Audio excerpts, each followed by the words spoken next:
Vegas, baby. Are you sick and tired of your garage? Well, what was funny is I got up to go to work this morning, I got on Facebook and I looked, and Jessica had just posted it on the Facebook like 10 minutes before. I'm like, oh, it's a nightmare. Really? Hearth and So doors. was it that kind of They are your one-stop I wanna shop. hear. Garage doors, garage Not door this openers, one. and Baby. repairs. Great service. You can all Sell me stand. out there, that's all I'm going to do. I want to talk about how close you guys are. Cass has gotten very close. Well, are you coming to the water? Is she listening? I hope to God she's listening. Yeah, she isn't running. She can tune in for like the first half hour. She's got I'm going to go from to here go to downstairs. upstairs. Including the LiftMaster garage door openers with their new keyless. I love this. The auction show, they have stickers here that says, you can sell San Gennaro. It's like you can sell. You can. I didn't know it was up for sale. Yeah. Whatever. 12-8. It comes and goes. 657. The market for San Gennaro is Visit them online fierce. at custom-hearth.com. That's custom-hearth.com. With the home foreclosure crisis upon us. Boring cartoons, man. Or cartoons, commercials.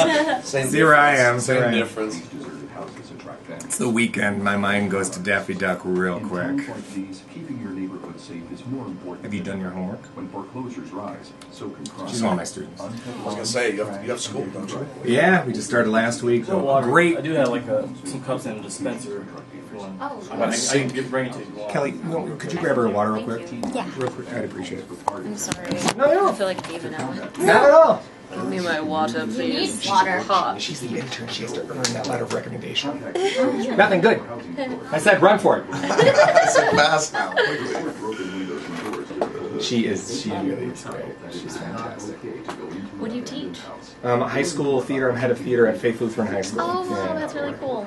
And, we're thrilled. This year we're doing Peter Pan. We're doing Cheaper by the Dozen, Spelling Bee, Little Mermaid, Disney's Little Mermaid, and our big musical is Legally Blonde. So we got like a huge. Yeah.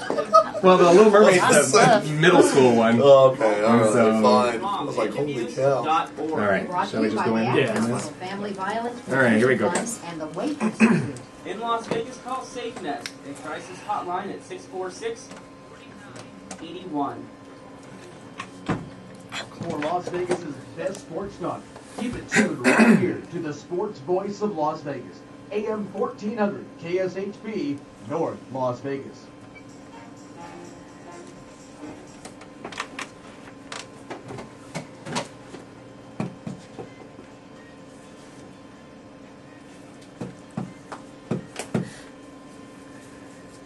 While the entire city of Las Vegas is getting wicked crazy, we're going to be in the studio talking about two wicked performances coming up locally. It's Curtain Call with Erik Ball. Hang tight.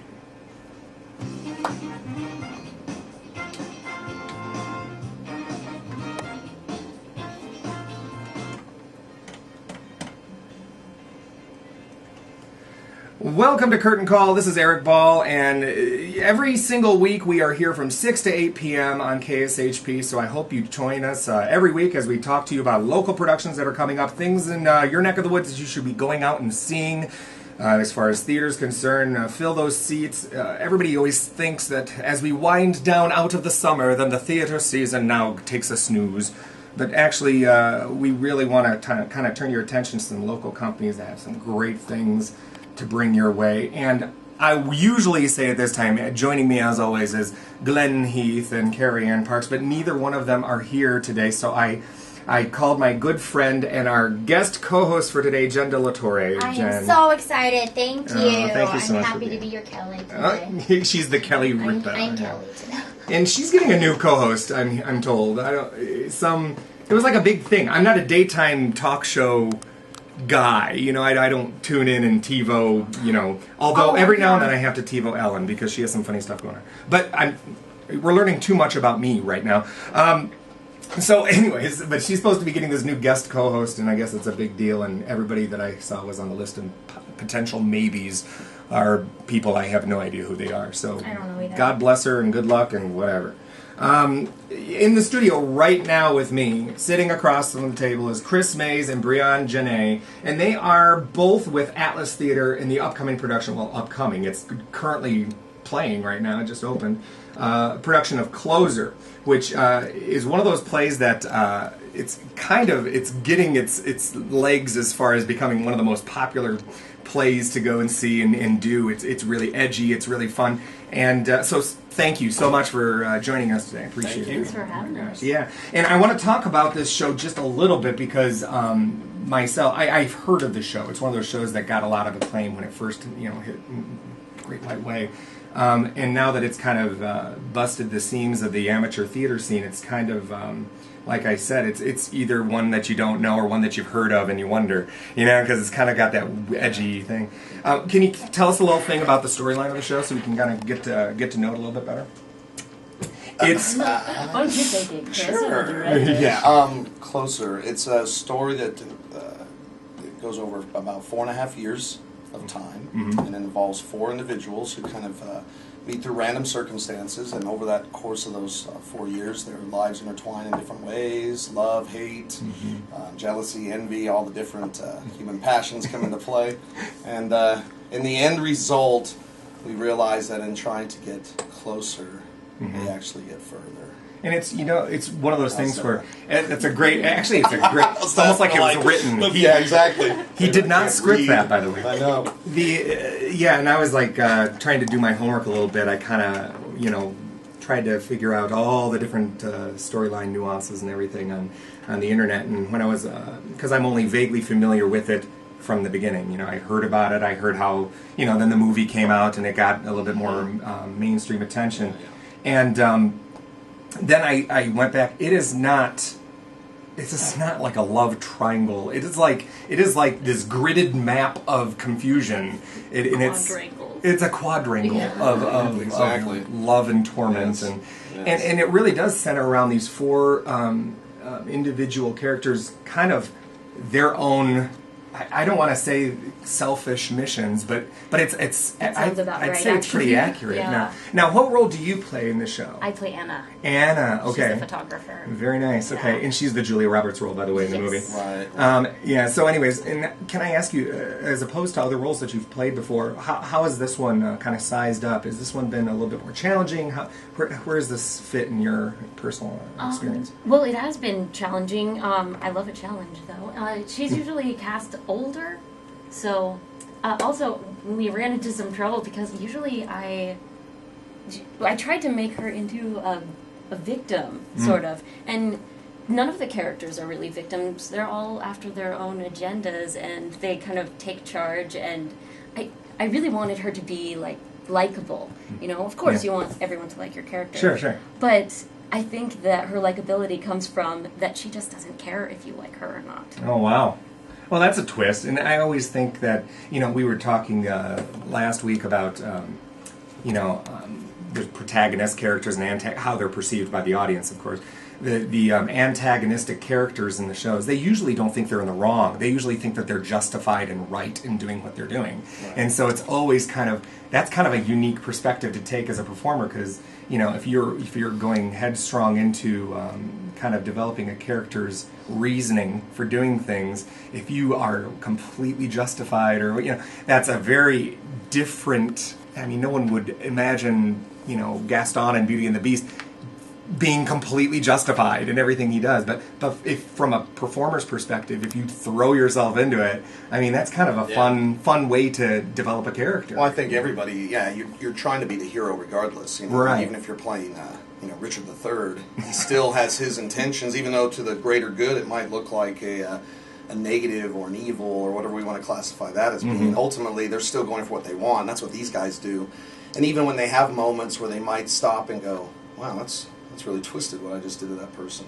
Same time, they know what they want because they're, image, this idea of truth, relative truth, and absolute truth, these are all things that we play with a lot more, especially in today's society, because we are such a centralized society. We can control our image, in the palm of our hands by just touching some buttons and updating our Facebook status. Right. Suddenly we're creating an image for ourselves, how we feel, how great we think things are, how terrible it is, or something like that. So I think with these people, they pretty much put that out there, but at the same time, you know, they're ultimately going for this wand, which I think is this great freedom for the actors. They don't have to sit there. They're not going to judge what's going on. They're just going to go for what they want, and the audience has this pure pleasure of being able to judge it, especially in the setting we put it in, because we've made it two-sided, so the audience faces each other.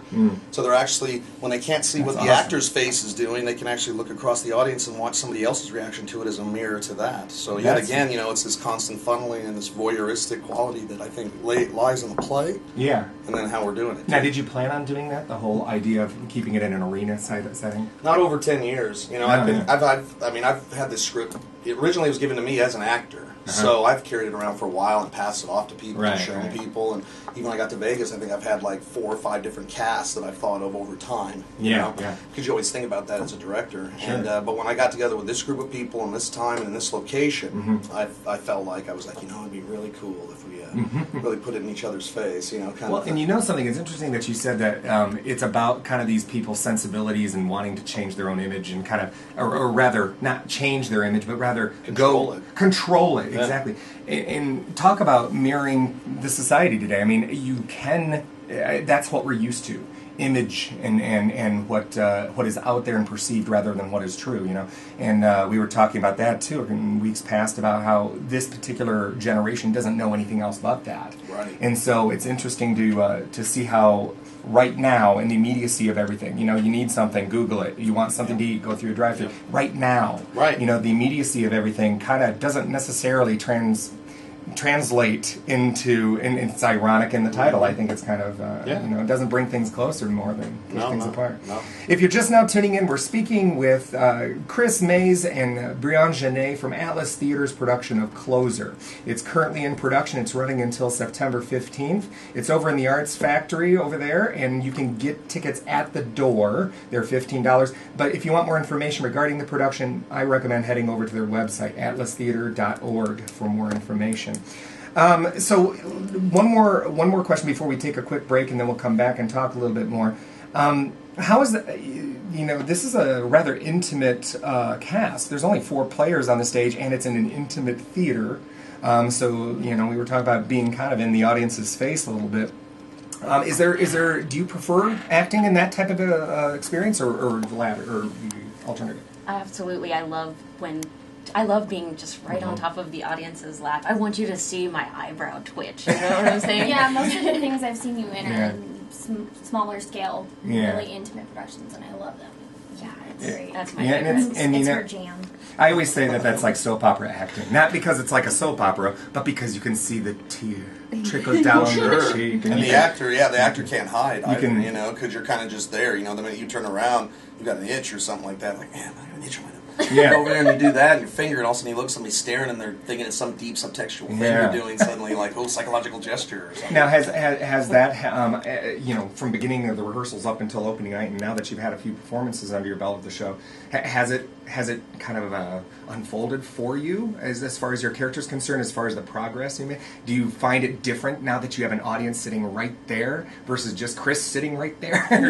Or how has it worked for you? Well, I mean, the show is different every night. So, and it's different based on the audience. Like, we have opening night, we had a lot of people, and last night, not so many people, but it's still the intimacy of it. When there's just 3 people, it's intense. I can imagine. And it is an intense play. I want to tell you that it's funny. It has some really, really genuinely funny moments. It's also got some kind of twisted dark humor a little bit here and there. But these characters, I would argue, I want to go see it now just because I know about it, and then I did some research on it, and now that I'm sitting here and I'm thinking about it, that's all I can think about is now I got to go see this, because that type of show, I mean, take Super Summer, a very contrasting venue, you know, where you're sitting in a football field watching it from far, far away, drinking wine in the valley under the stars, you know, burros braying in the distance. This is very, very different. It's kind of, I had a theater teacher once who said that black box theater is pressure cooker theater, because it really kind of lays everything on the line and kind of puts you in this confined moment. It doesn't put you in a confined space or in a confined. It's a confined moment. And that what you do with that moment kind of releases whatever you're pressure cooking. So, and I always found that kind of interesting. I always I'm a visual person, though. I Yes, keep it in the front of my mind. Yeah. Okay, well, we're going to take a quick break. We'll be right back with Chris Mays, Brianne Janae, and Atlas Theater's closer, so hang tight, and we'll see you in a bit. Hello there, this is Roger Rees of New York's Peter and the Starcatcher, sending you back to Erik Ball here in Las Vegas. Natural. How did you get him to do that for you again? Huh? How did you get? Oh, I went to New York for a workshop, and there was all these people, and I was extraordinarily pride-swallowing. And what I you said, just have your "Would you-" computer on you, or? I had like a little digital recorder, and I went to their workshop, and I listened to them, and afterwards we talked. The only person I couldn't get was Harvey Firestein. Oh, that would have been awesome. He was... Hello, this is Harvey. So you couldn't call with him. Yeah. Couldn't call with him. Oh, I'm sure I could just imitate it. I know. Actually, mine wasn't too bad. Yeah, I think so. I think so. Do 2 more commercials. I'll be right back. Kelly Ripa's my cousin. When you guys were talking about Kelly Ripa, I was like, She's your cousin? yeah, No way. That's wild. on my grandpa's side. That's great. Cool. My mom. I have a student whose first cousin, is Vanilla Ice. Check out Town Like literally, and he lives in Vegas. It's Yeah, he does, yeah. I saw Flavor Flav Oh, yeah. at the Palms. Jessica, and I don't remember her last name. What grade? She's junior now. Yeah, I don't know her. And I didn't believe her at first. Then she brought me a picture. I kind of tend to believe her. Vanilla Ice. It's like being related to Flava Flav or something. What do you do with that? Yeah. It's not like he's Shakespearean trained and be like reference him. Yes. I suppose whatever success you can get your hands on. One more commercial. A toast. Raising Cane's. Caney. I've only had canes once in my life. We will change this.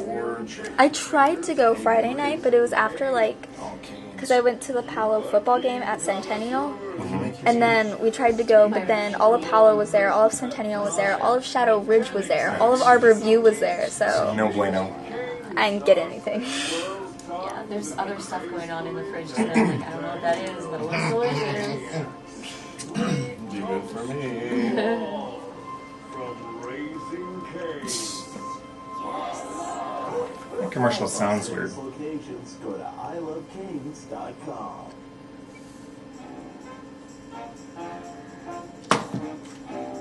This is Sarah Salsford from Spelling Bee, and you're listening to Curtain Call with Erik Ball. Thanks for tuning in. You're listening to Curtain Call. We're talking with the director, the head of the proverbial Titanic here, and we hope, well, I shouldn't say Titanic, it's a bad word. The head of the, the head of the, what's a famous ship that doesn't go sinking? I don't know. The head of the USS Closer. There we go. I made it up myself. Boy. Wow. Chris Mays and Brianne Janae from Atlas Theater. Wow.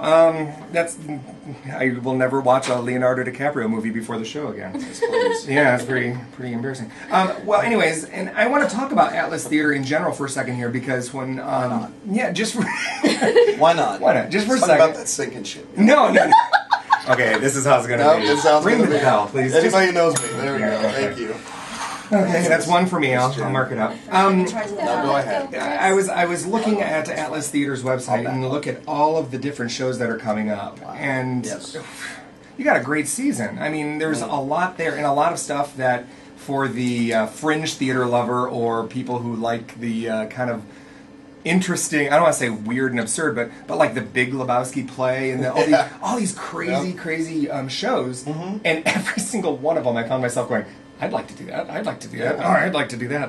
And at the very least, I'd like to see that. I'd like to see that. So, what are you hoping for as far as this upcoming season's concerned? Just keep, trying to do things that will, engage artists that want to come in and work with Atlas under the banner. It's just the whole idea of Atlas is it's not a club or some kind of kitsch thing. It's really just an opportunity for people who have projects that are engaging and hopefully entertaining to an audience, that are intriguing and can be possible. I don't think we're going to do Wicked anytime soon. However, so that's kind of where that stuff comes from. So, even Closer or the next production, God of Carnage, things like that, they're all passionate projects. Yeah, you know what I mean? Because I do work in the business, so for me, this is an opportunity for me to kind of go and do things. It's like, well, I need to either stretch myself or stretch people around me, or just do things that, it's like, let's try this. Yeah. Would you like to incorporate musicals into your future seasons eventually? Oh, yeah, no, we have. I mean, we did the Vegas premiere of Reefer Madness. Yes, I saw that. Right. Yeah, we did that out at CSN, yeah. So, I mean, we have done some musicals. That was our first foray into a musical, and you know how that, that's it was great. A passionate project in and of itself with everything involved, because, I've done my share of musicals as an actor. But no, I like to touch the gamut, do some things that are classic, like Glengarry Glen Ross, something that's, right off the press, like God of Carnage. Get a little more abstract with Two Gentlemen of Lebowski, or the action movie, or the Reservoir Dolls, or, these different things, too, to try to appeal to a broader range of audience, broader range of artists. And some of it is just, becomes logistics, too. Closer happened because all the pieces fell into place. God of Carnage, same thing. So it's, it's always about that, too, where you can do things, how you can do them, the people you're doing them with.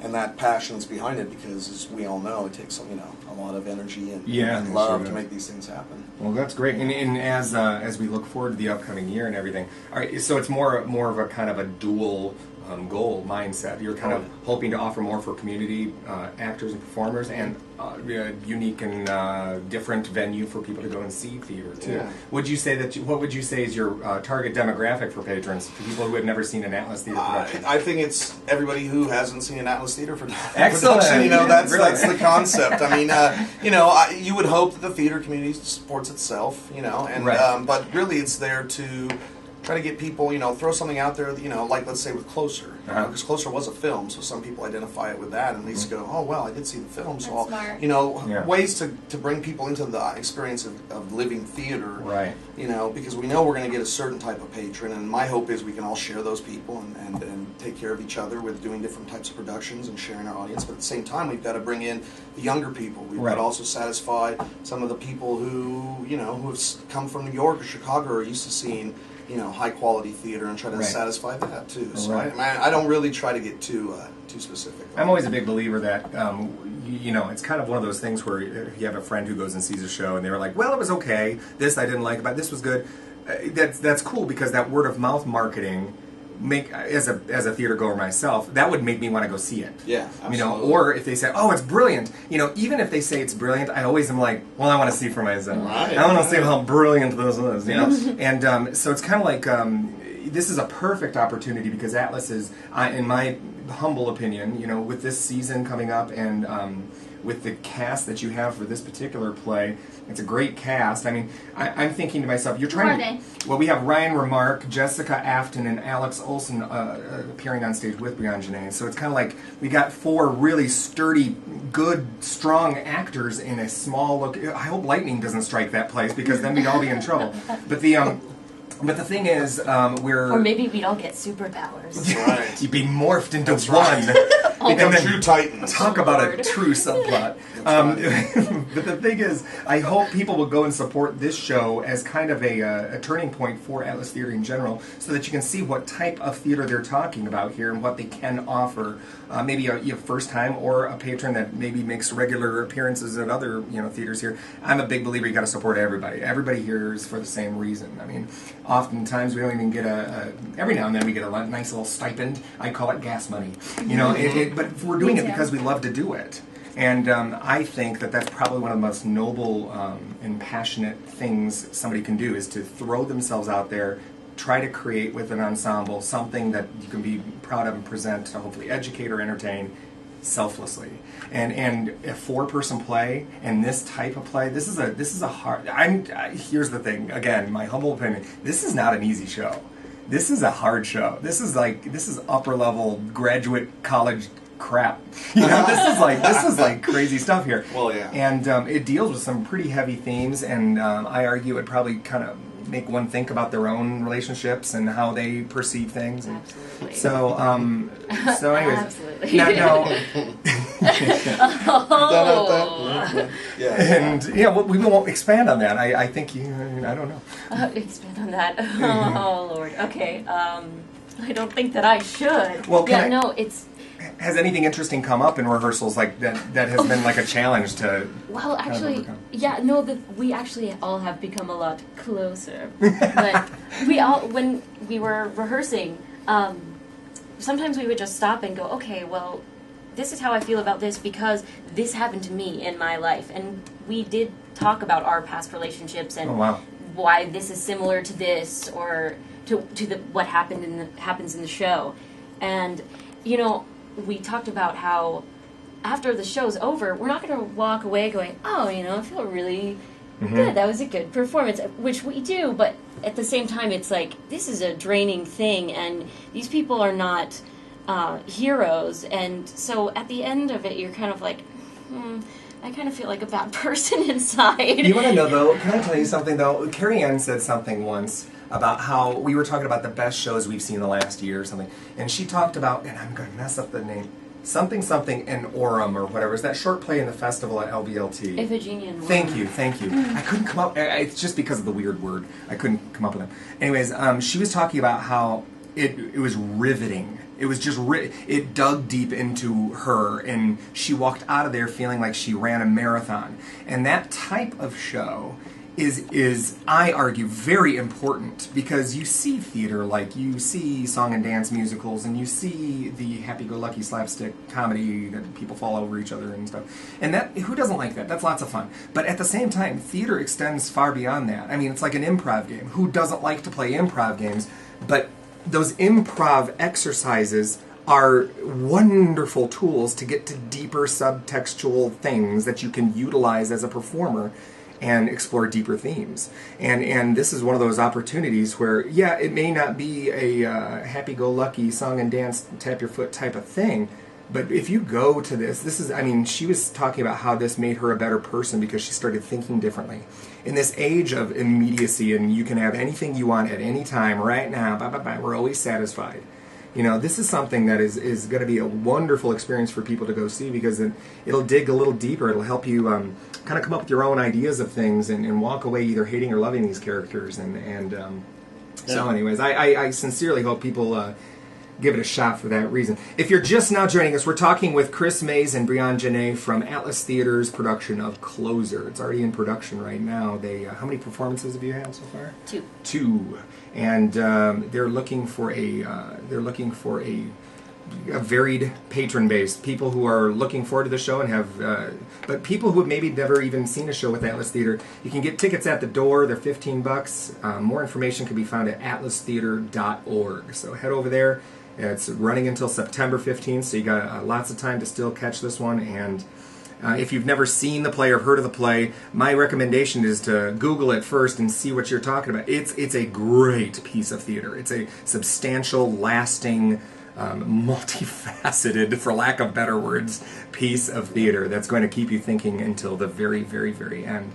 Now, as far as technically theater, okay, and I'm kind of bombarding you with this, with actor stuff, but like technically, what's the most challenging in this role? I mean, is it kind of connecting the two characters' relationships? Is it identifying with a particular moment? I mean, is there anything that's like really, really kind of challenged you and made you stretch like a million miles? Yeah, the most challenging thing for me was probably trying to find. I think empathy is one of the most important tools that a person can have in acting. So if you can't empathize with your character, if you can't empathize with other people, how are you going to empathize with your character? So trying to empathize with Anna and trying to figure out why does she do these things that she does, it was difficult because some of the, I mean, we're not the same person. Right. The things that she does are, I don't want to say evil, but yes, she is an antagonist.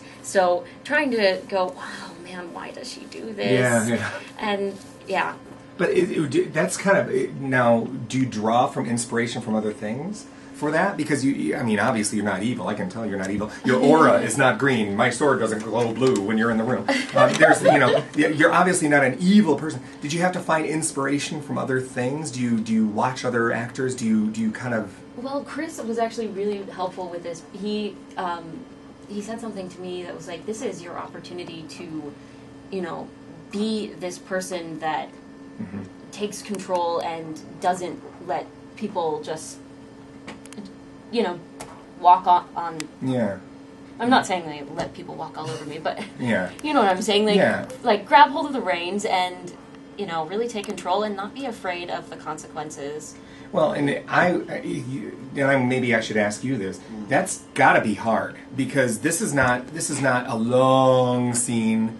We have segmented scenes here. This is almost done like a film because it jumps in time. So, right. like I would tell them, you might be here at this point, but once we work on this scene next, and I just realize you've jumped X amount of time, you're in a different place. The relationship between the two people are different at this point, and that's how we kind of cascade time through the course of the story. I think tying into what Brianne's saying, I don't think anybody walks on Brianne. I think Brianne's powerful and a superb actress. So. I just say that, so anybody out here's thinking that, then just think differently. But beyond that, what I did in the beginning, though, the beauty of Closer is this. Like I told them, I said, it works on multi-layers because you've got a language thing going on. Marber wrote this really great language, which I think is written very much to the voice of the piece and also the voice of the people and the time. And it tells the story. A lot of times the audience already knows where things are going. It's kind of got that edge to it. So all they have to do is ride the language and go for what they want. And then through that, they'll develop this subtextual thing, which is this underlying thing, which you get a lot of times out of film more than theater because you don't have the opportunity to have the smaller optic. Well, they edit it for you. In theater is different. I mean, it's how you... I'm always a big believer of you can have wonderful dialogue and wonderful written characterization, but in like direction written in. Right. But if it's not like, I would argue that this. I was reading part of the scenes and stuff. How it's presented is very superb. I mean, it mimics kind of like the I was going to say the I don't want to say the thought processes, but the way that they're driven, the characters are driven, kind of almost mimics how the play moves. Sure. It's not a heartbeat. It's not like a regular play where it's boom, boom, moment to moment. It's almost fragmented in a way. It and jumps. It keeps keeps you very hard. The switches can be very dramatic all of a sudden. But yet, at the same time, like I told these guys in the beginning, I said, I'm going to talk to you guys. We're going to speak very frankly during this process because what's going to make this work is, one, the storytelling of it, but also this underlying thing going on because we're going to have to tap into things, both you guys as actors, myself as the director, and even the people who are creating this thing around you, about these certain passions that these characters share and that we tap into your real life to figure out how to relate them. I never asked them about their personal things, like, okay, well, explain this. Does this represent this person? Because a lot of these guys I know on different levels. So some of them I've worked with before, I've interacted with before, I've acted with on stage, but I did always throw out the quality of things and go, remember what this felt like, or have you ever been in this experience, or know these kinds of people, and that's where they were able to really find these relationships and go, because in this play it is so singular, there isn't this multi, this big hero's journey, this Aristotle-based journey. It's kind of like they go from here to here to here to here, and it's over. The very last lines are them just saying goodbye to each other and kind of walking off, and we take the lights out. It's not this big... like all of a sudden rainbows and butterflies happen, there's the lesson and the moral in the story. Which I think you see in the film version a little bit, because Nichols creates this sense of, the Alice character, now she's free and everything, and doesn't show the fact that, no, actually she gets run over by a car and dies. Spoiler alert. And, it's these kinds of things that I think make the play superior to the film version, and I think that's also, but like I say too, I think people aren't blindsided by the story. What they're blindsided is about how the characters deal with the story. It's not something that they will be as comfortable with. They're getting to see some people come at it from a totally antagonistic, modern day truth, absolute relative truth, concept structure. So, get ready to be engaged in other words. This is something that's going to, and the type of theater that I'm talking about that does, that kind of doesn't necessarily demand a lot of you, but keeps you right there. It's almost magnetic in its way. And I've always found that my first experience doing a show like that personally was Children's Hour, and oh my gosh, that just really kind of seemed to bring people to that moment, and we didn't do that in black box environment. We did that in a proscenium environment, so it was that was even more challenging, because I think that's another show that needs to. And can I ask you something? Well, I want to go back just for a second for something that you said, and I want to ask you, because you're not a part of this project, Jen, because I'm always interested in the dynamics that goes into the directing of a piece. Because I argue that you always have to bring, there has to be something that connected you to the piece prior to even bringing it to the stage. But you said something about how you never really asked them to do something, or to relive or bring up personal experiences for that. I recall a production of Diary of Anne Frank I auditioned for, and I kind of got, this is years ago, gosh, in Jackson, Michigan. For the love of God. Michigan's got a whole different concept of theater. Sure. We got some clothes. Let's put on a play. Yeah. Our town. Yeah, let's do our town. We got us a ladder. Yeah. You know what I'm saying? Yeah. So, anyways, they were doing this, and I kind of walked out of that audition going, I think I'm not interested in this anymore, because they did this whole big long group therapy, sit in a circle thing where they wanted us to drudge up this personal strife or something that we could apply to who we were going to read for right then and there.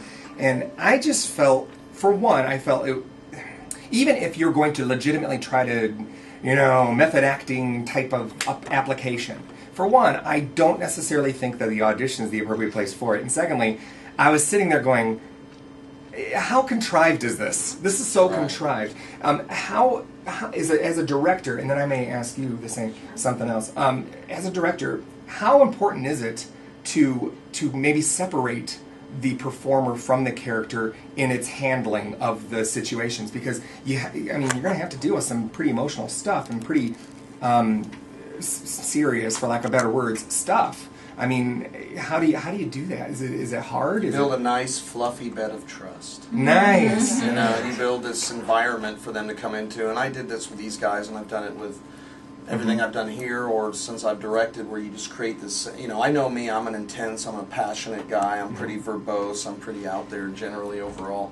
And so I try to come at my actors when I'm directing and say, look, first of all, it's going to be this kind of apologetic moment here. I'm just going to get all that out of the way, because once we, especially in something like Closer, where we know we're going to dig into some rough stuff, it's like, look, here's the foundations, here's what I think, I love you all, and I'm apologizing now, because as we move forward in this process, I'm going to call you on things, which I did. I would tell them when they weren't being truthful, or I don't believe you, or I think that you're hiding something, or well, that's doing good, that, though. Naughty actor. But it's there's a lot of directors that won't do that. No, I do, because I think that's it's just this what you're talking about with Our Town or whatever, right? That whole concept of Diary of Anne Frank. Diary of Anne Frank. Our town. All right, fine, exactly. Our town. All in that.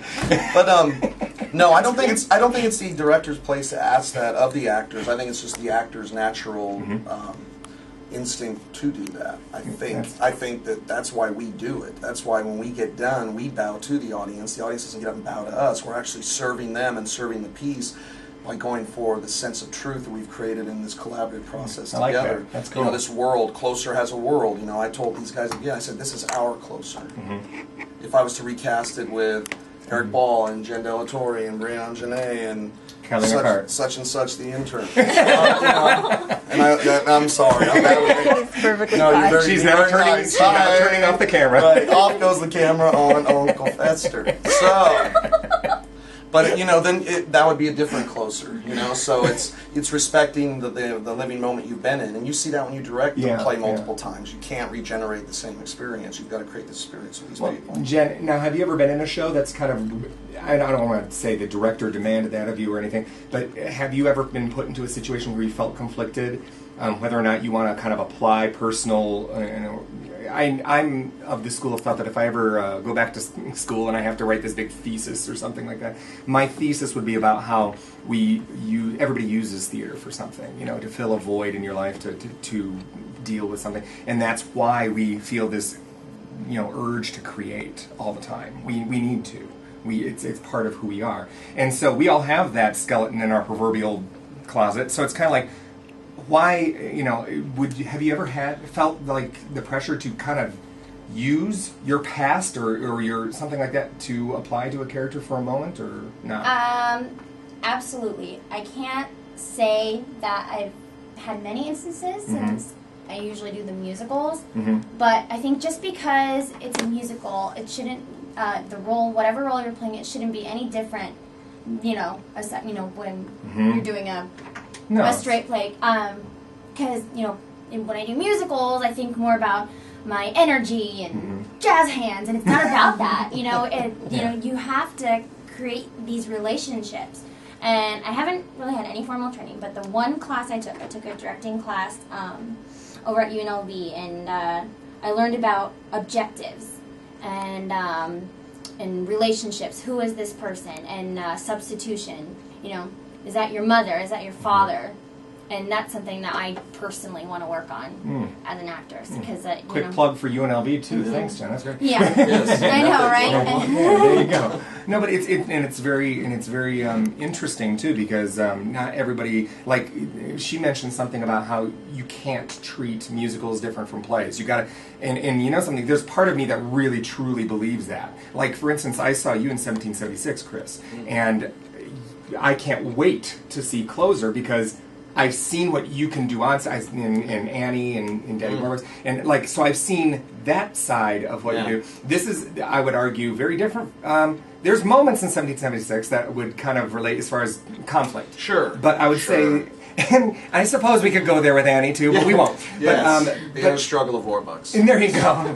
But here's the thing. Absolutely. I will say that I've seen the musical theater side of you. I when you talked about having that intense kind of approach, I'm anxious to see how that translates, because just kind of sitting here and talking to you guys, I can feel that this is, you are very dedicated to this project. This is something that you guys believe in very much, and this is something that deserves an audience. You know what I mean? So I sincerely hope people will keep that in mind. And if you're just now joining us, we're speaking with Atlas Theater's Chris Mays and Brianne Janae. Chris is the director of this the play that's playing right now, actually, Closer, and Brianne is in it. She's one of the leading actresses in this 4-person play that's done in a kind of an arena setting. Tennis court stuff. Yeah, very, very intimate setting. $15 are the tickets. You get them at the door. For more information and more about Atlas Theater in general, go over to their website, atlastheater.org, and check it out.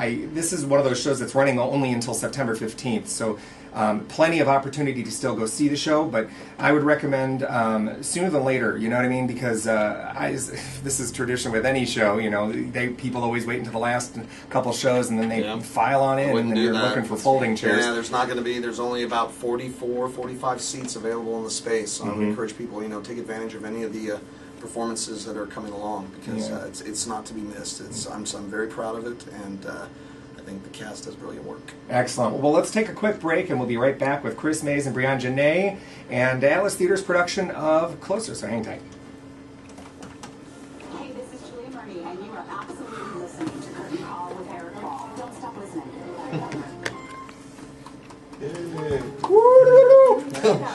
It's like that on. When we come back, we'll probably just do kind of a recap a little bit, and then for a little bit more information about the show. I always say like every half an hour there's like a new audience, you know what I mean?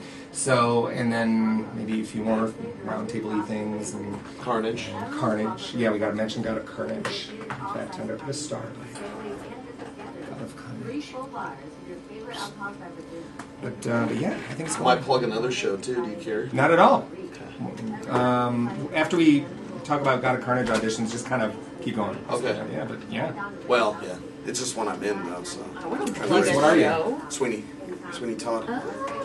What are you playing in Sweeney Todd? You're playing Sweeney? Yeah! Shut up! Can I tell you something? That's my favorite show. That's my favorite show. It's on the bucket list. That is nuts, brother. Seriously, you are? Congratulations.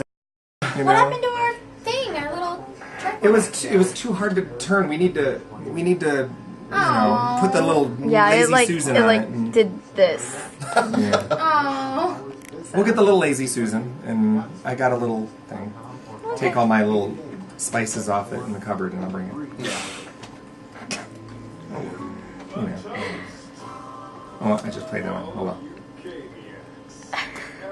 It's okay. Go get Cane's. Like Cane's. Cane's is good. Cane's chicken. I might have some, but I probably won't. When we transition, we'll talk about that.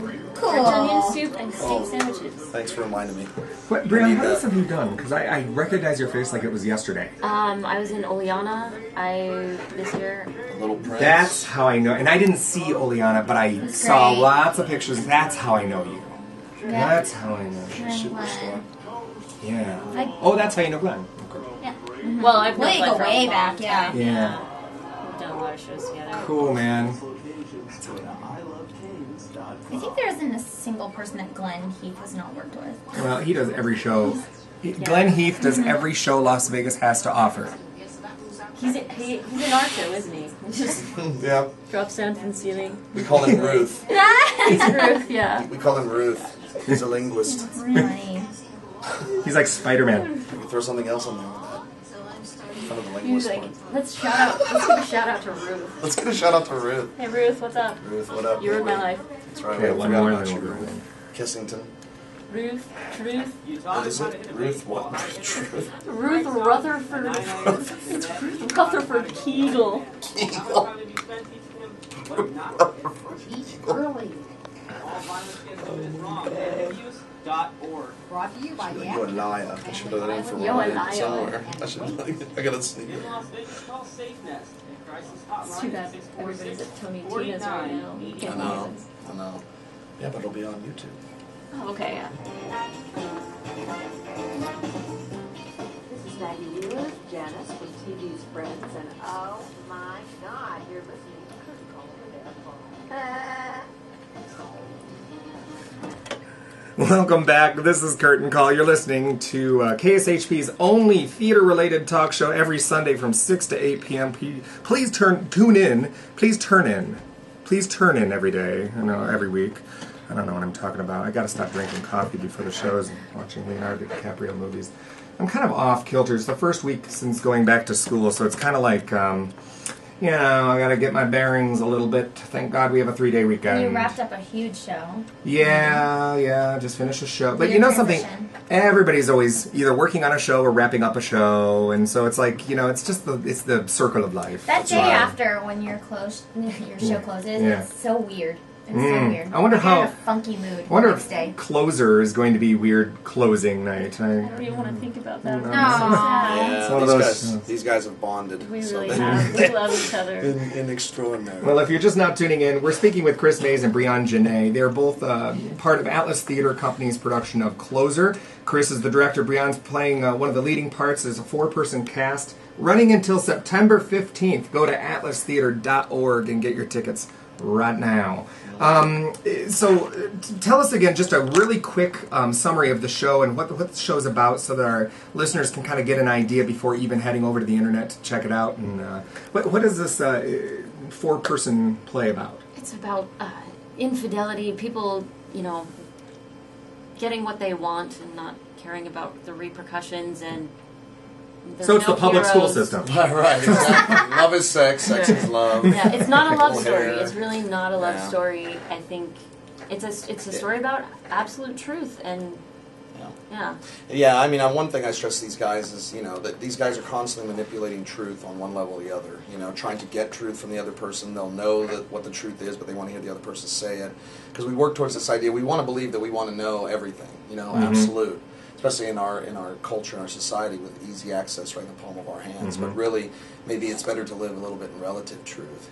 Natasha Richardson, who played Anna originally in New York, talked about it, and she said, "Oh yeah, I want to." I want to revel in relative truth. And it's all about these individual characters' kind of stronghold on driving that truth to their own conclusions. Oh, yeah, and, absolutely. And we were talking earlier about how this show is very unique in its sense that it doesn't have a traditional theatrical heartbeat that a play kind of relies upon. It doesn't kind of follow this formulaic style. It kind of has its own style. It's almost cinematic in its form, where it jumps from times and moments to moment. And I mean, it had to have been challenging for a performer just to kind of get into the groove of the moment to moment. Yeah, jumping of time, and we should talk about the restaurant scene because that's 2 scenes going on at once. Yeah, there's one scene that happens within the same day, but at just different times of the day. So the characters are crossing each other and coming back and forth, and that kind of thing too, or things that are happening over the concept of time in real time. You know, there's a whole scene that happens in cyberspace. You know, so it's there's all these different concepts of time too, which is such a theatrical device that we kind of overlook anyways. And it's a very realistic show. It's one of those shows that you can, even if you've not been in a situation one of these characters have been in, you can kind of relate to the characters having known something of that situation and apply it to your real life. I mean, this is kind of this isn't fantasy per se. This is very structured in reality, and and it's also I might add it's not necessarily a show for all audiences. It's a very adult show, but at the same time, it's sensitive in its handling of the themes. I think it's very poignant and very, as far as I can tell, and I'm looking forward to seeing it myself. So, Closer over at atlastheater.org. Get your tickets right now. Now, let me ask you, we also have stuff coming up for Atlas Theater. We have God of Carnage, which is a show I love this show. I think it's brilliant. It came off of Broadway, 3 years ago? Right, it won the Tony Award in 2009 for Best Play, and of course it won all the big awards in Europe, the Olivier Award and that sort of thing for Yasmina Reza, who also wrote Art. It's a 4-person play about modern-day New York. 2 couples get together. Their 2 sons have had an altercation on a playground, and so the parents are coming together to kind of discuss the altercation, and hilarity ensues from there in their relationships with each other. So. And that's, I think it's really funny because it's so, the dialogue in it is so true. It's like, not, and it's funny, it's hilarious, but it's so true. I mean, everything about it is like, and I'm just saying that because I'm a teacher. I'm just saying absolutely. It's so I mean, if you have children and you're kind of in that world, I mean, you are going to sit there and I pretty much smile from like line 3. You know what I mean? It just kind of starts you off and it doesn't stop. Yeah. And this particular production, Atlas Theater is hosting auditions for, and that's coming up September 8th. That's next Saturday, is it? And it's from 2 to 5 p.m. at the box office there.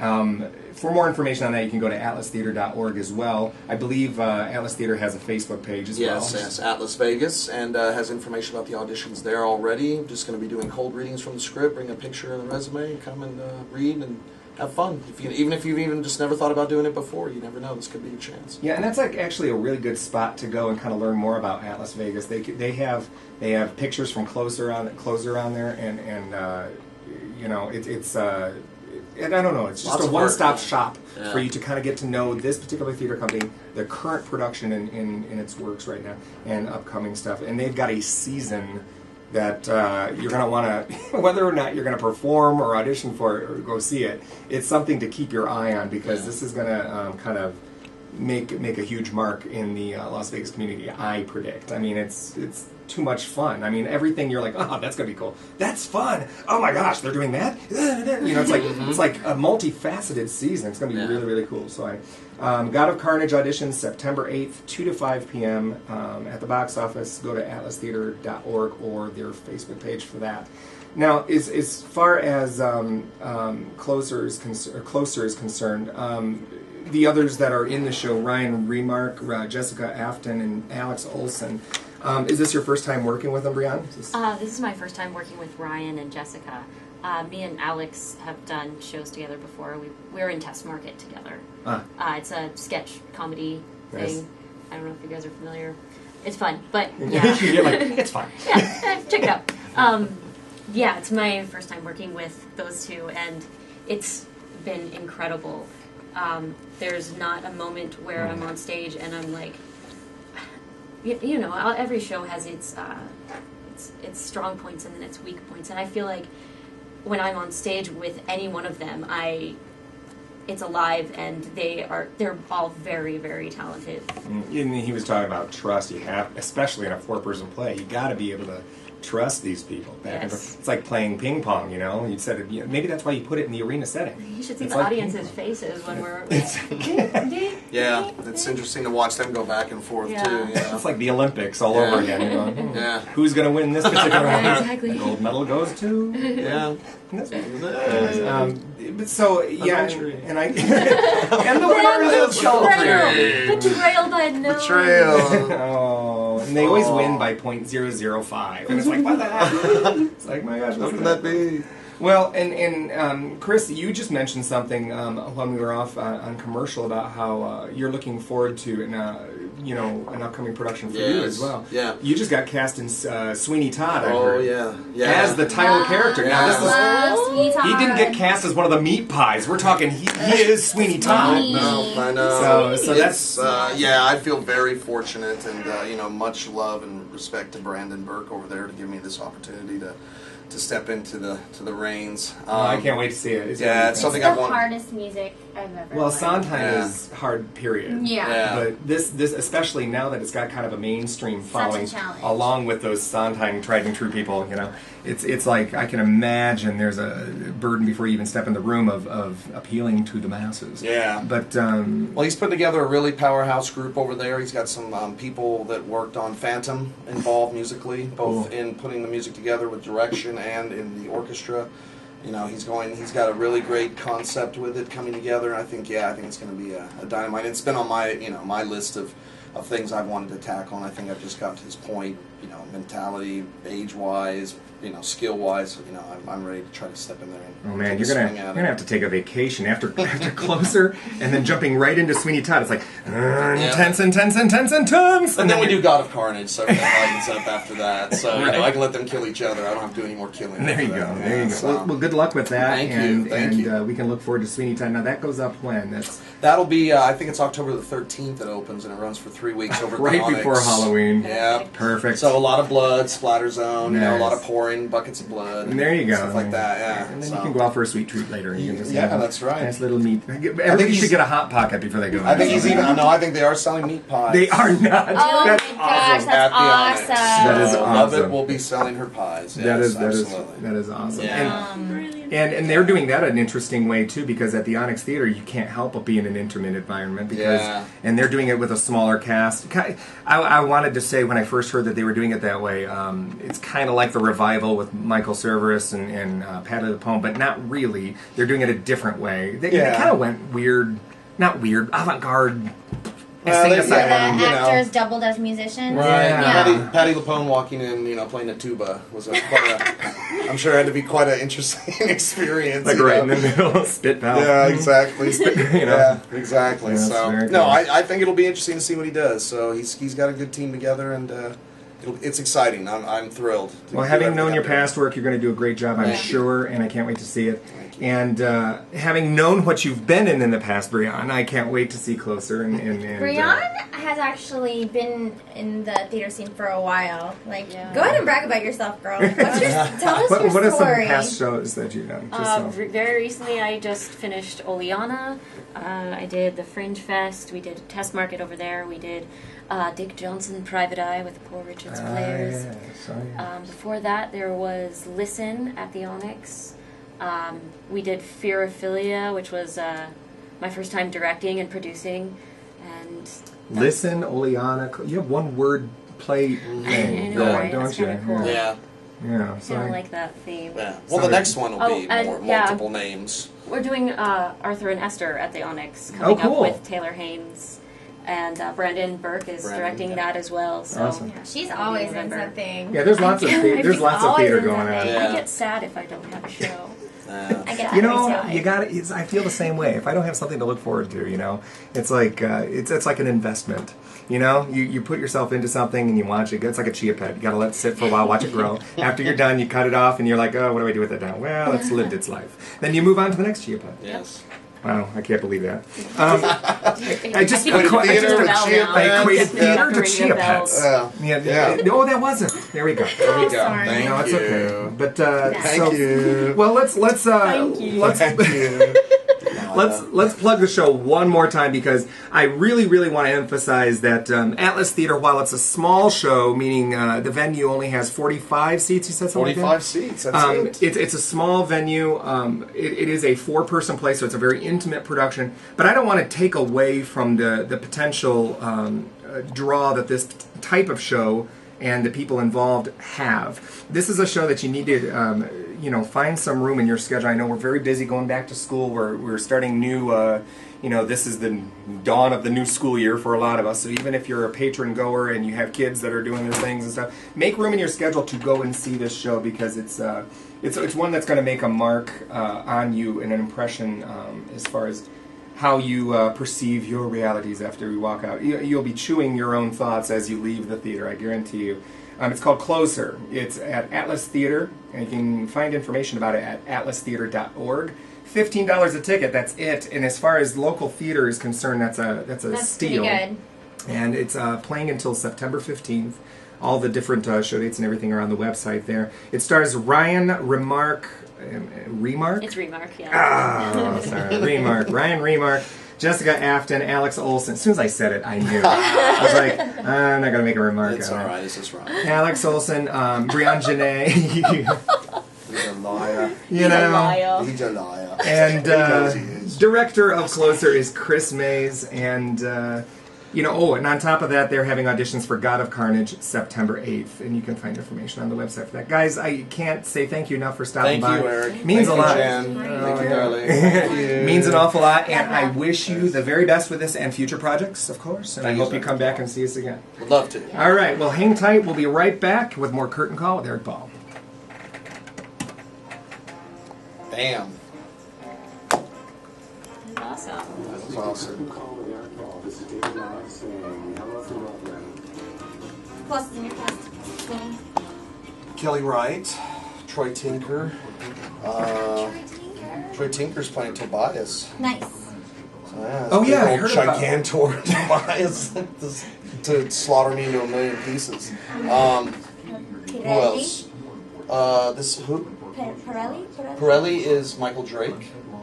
Ooh. Okay. Michael Drake. I've seen him. Joanna is Alexa Freeman, who was in... Alexa Freeman? Who was in... Oh my God.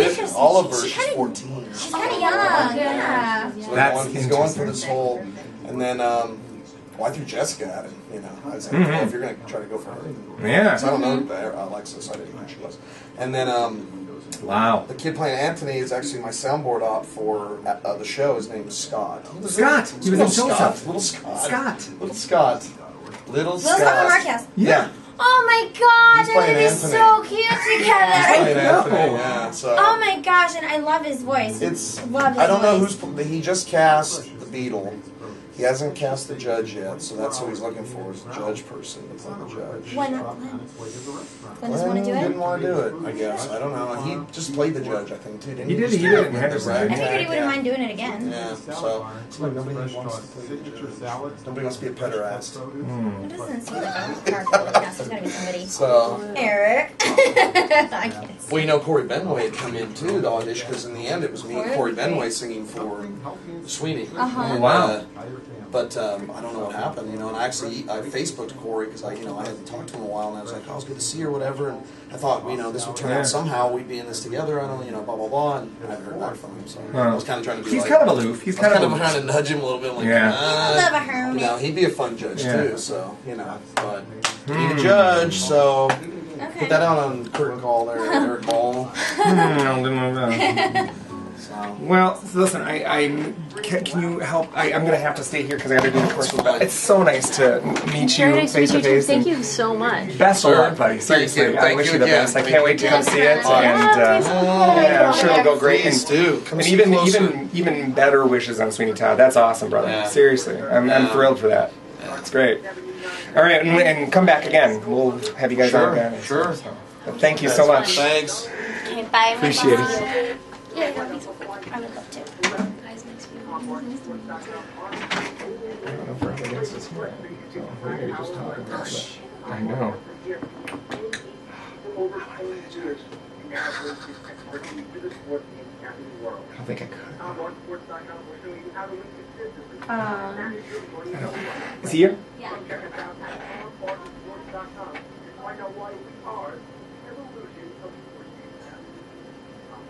Think about it when you go home.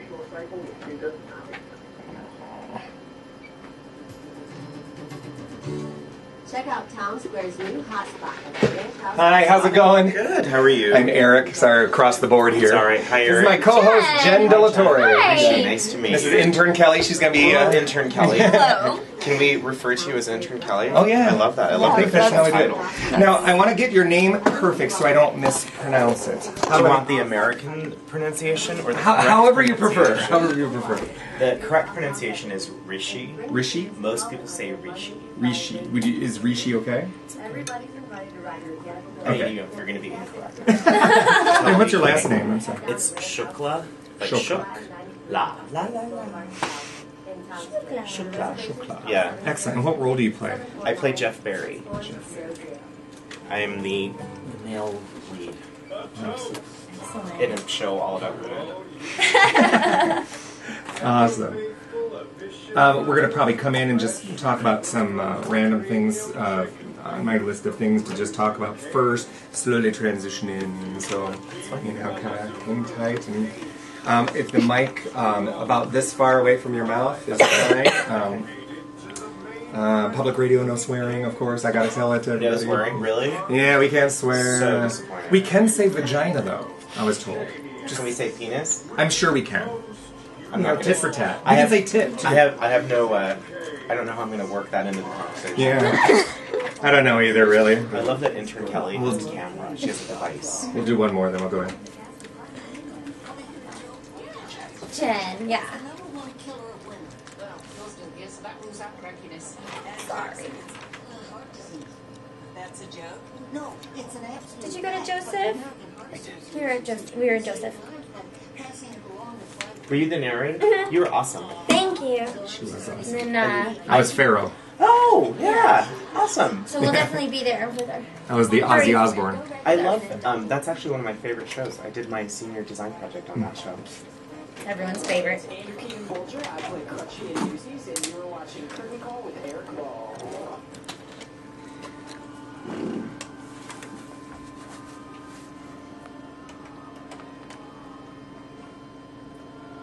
Oh, you gotta bring it in with some newsies. I mean, for crying out loud.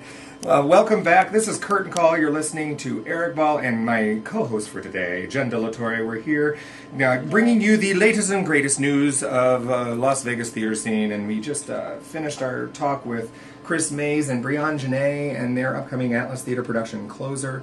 I keep saying Closer. It's Closer. You know, it's not The Closer, that bad TV show. No, it's Closer.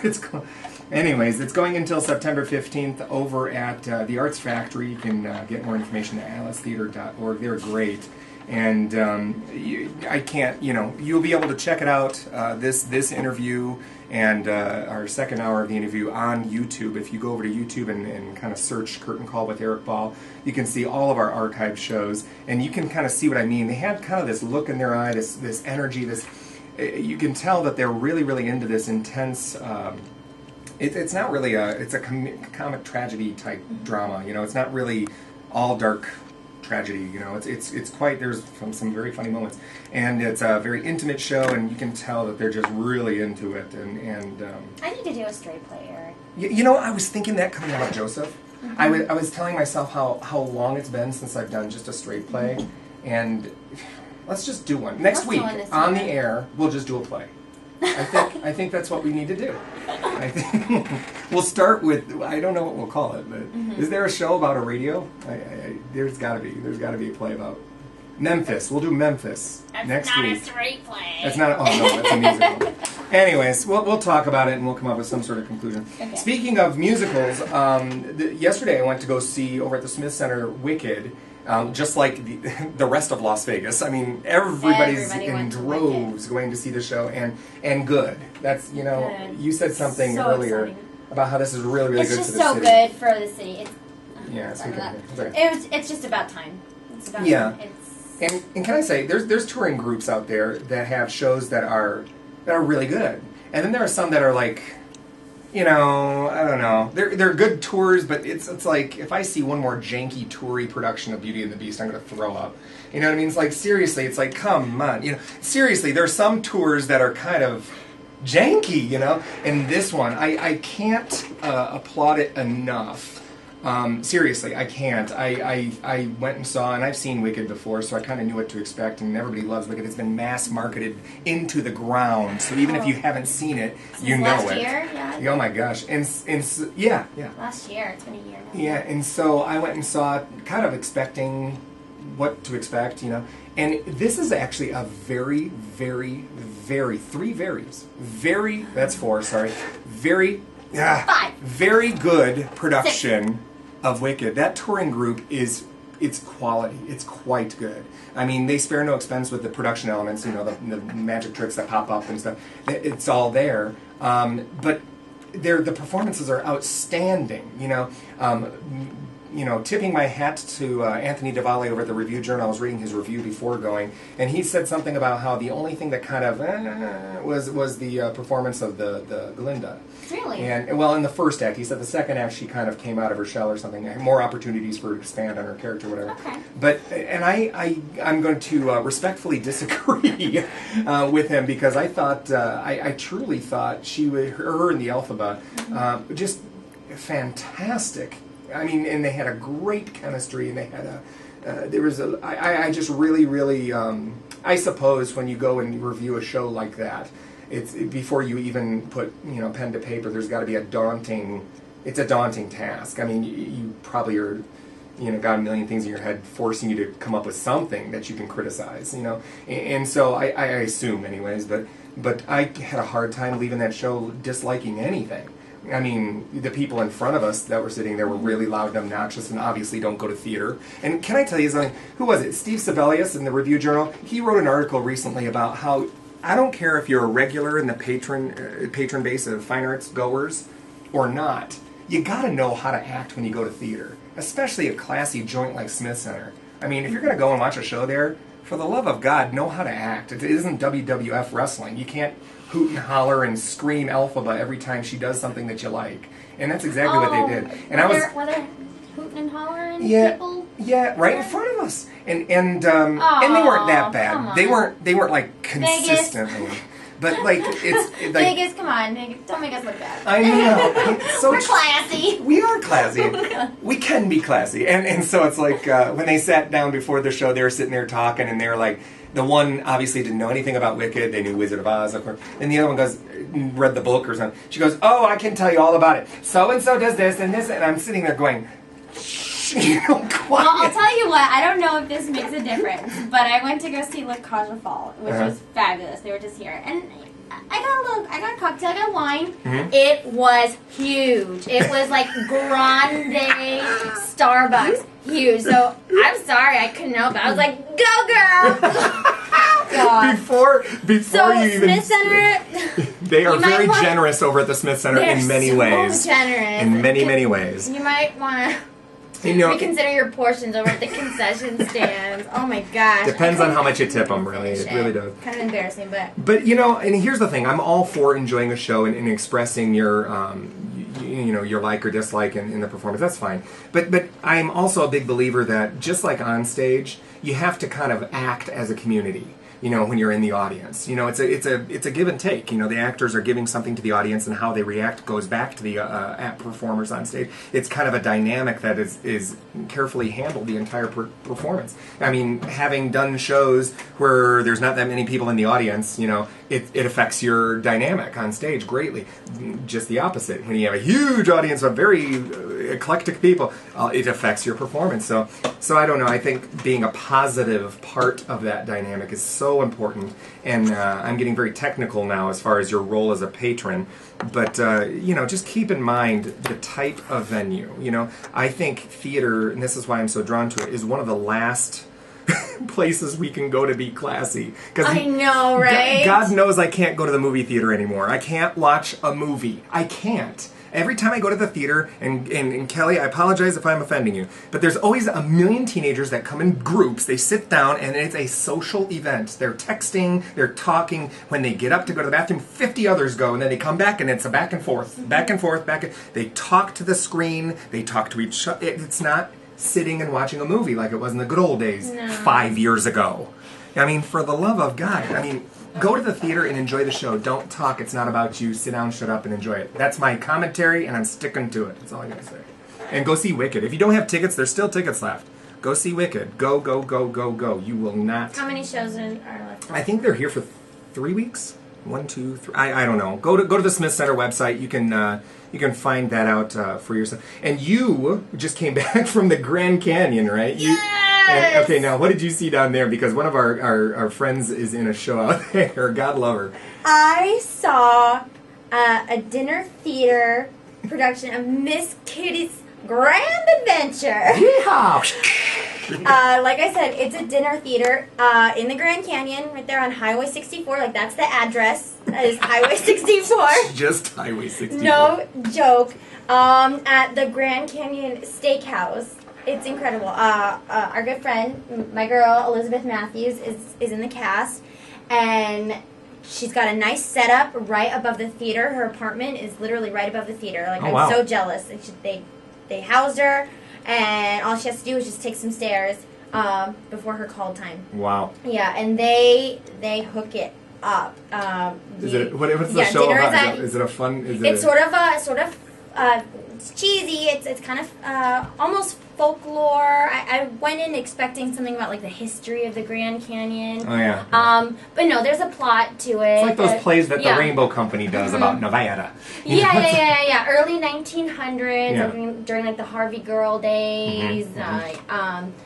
But it was fun. I mean, it was one of those kind of yeah. Miss Kitty, she's from Philadelphia, who comes into the Grand Canyon to work as a Harvey Girl, and there's a love story, and there's a con man, and who tries to marry her for her fortune because he heard that she has money, and then there's a Mae West type character which Elizabeth plays. She actually plays both roles. She's a swing, so that's exciting. And then all the music. Well, no, the music are songs that we know, like "Turkey in the Straw." Yes. Yes. Buffalo Gals, won't you come Oh out my tonight? gosh. Because But can I say that theater extends. I mean, theater I think is purposeful, and I need to get to my guest here because he's sitting here across from me, and I'm being so rude. Rishi, and it's chokla. Yes, it's like past tense of shake. Okay, Shokla. Rishi Shokla, and he is playing Jeff Berry in Super Summer Theater's upcoming production of Leader of the Pack. I apologize for keeping you in the dark. Thank you for joining us. Highly entertaining. And but I would argue that theater in every form, I don't care if you're doing a third grade production of Little Red Riding Hood or Wicked in the Smith Center, everything has its purpose, and the purpose essentially is to entertain or educate. So it's kind of like, here we are, and so I give huge kudos and great applause to Elizabeth out it was there. good food. I had prime rib, fried chicken, mashed potatoes. And none of us have eaten dinner yet, so you're making us families, I highly recommend it. Go to the Grand Canyon. Go to Grand Canyon and enjoy a show at night. So I would Google Miss Kitty's Grand Adventure out at the Grand Canyon off of Route 64. Off of Route 64. God bless America. 64. Okay, and we also, I want to take a second because you have an event. I mean, I'm thrilled that you were able to co-host this week because you have an event coming up personally over at the Bar and Bistro at the Arts Factory. You're going to be doing a cabaret. Yeah, I decided to do my own cabaret. I thought, why not? I think it's a great idea. It's an hour for me to sort of feature myself as a singer and do a list of songs that kind of represent who I am. I sing all genres. It's not going to be your typical cabaret. Yes, of course, I'm going to do Broadway, even new musical theater. I love new musical theater. Rock, jazz. And if you haven't ever seen Jen perform, she was recently in Joseph. She's done 1 million shows around the Las Vegas Valley over the last 5 years. And if you haven't seen anything she's been in, go check this out because it's free. It's over at the Arts Factory, which a lot of people in Vegas need to occupy. Occupy Arts Factory. And it's September 13th, and it's from 7 to 8 p.m.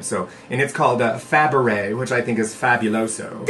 Fabaret. I made it up. Very, very nice. I made it up. And I'm going to put this on the website, too, and my Facebook page. If you go to Facebook and search Curtain Call with Erik Ball, like our page. We love to be liked. And we'll put Faberé up there. It's September 13th, 7 to 8. It's free. It's over at the Bar and Bistro at the Arts Factory.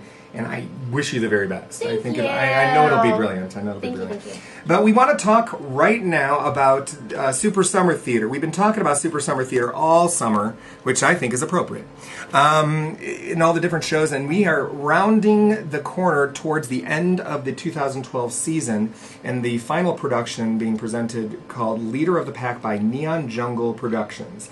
And with us in the studio, I introduced him just a moment ago, is Rishi Shokla. Shokla. Like all Shukla. I'm gonna do it phonetically. It's okay. I'm fascinated by people's because they like to put that L earlier, and I don't know why, but it's very common that people do it. Well, and here's the thing: I'm terrible at names. That's okay. So I mean, Kelly can attest. First day of school, and the role is it's a carnival. Really. I was that kid in school because I have one of those multi-syllabic long names, and then in roll call they put in every name, and I was that kid where on the first day or any time that we had a substitute and the teacher would just pause, and I was like, here, I know what you're doing. Me. It's me. I'm here. Yeah. Well, you can just call me Rishi. Well, you're playing a character with a much easier name. He's playing Jeff Barry in Leader of the Pack. Now, I must admit, I don't know Leader of the Pack very well, but I know every song that's in it. I did not know. I was asked to come in and audition, and my response at first was, I don't know this show. I don't. And then I Googled it and did a little bit of research, and then I had the same reaction to every single song. I was like, I know that song. Yeah. I know that. Oh my God, I know that song. And then I had no idea that they were all written by the same people. And when you look at the song list, it's amazing. And then to see the story behind everything that happened with Ellie Greenwich and Jeff Barry, who are the two lead characters, and in the show he's called Gus Sharkey, but it's based on Phil Spector. Oh wow! Who created the Wall of Sound and all of that? I mean, some of the songs in the show are river deep, mountain high.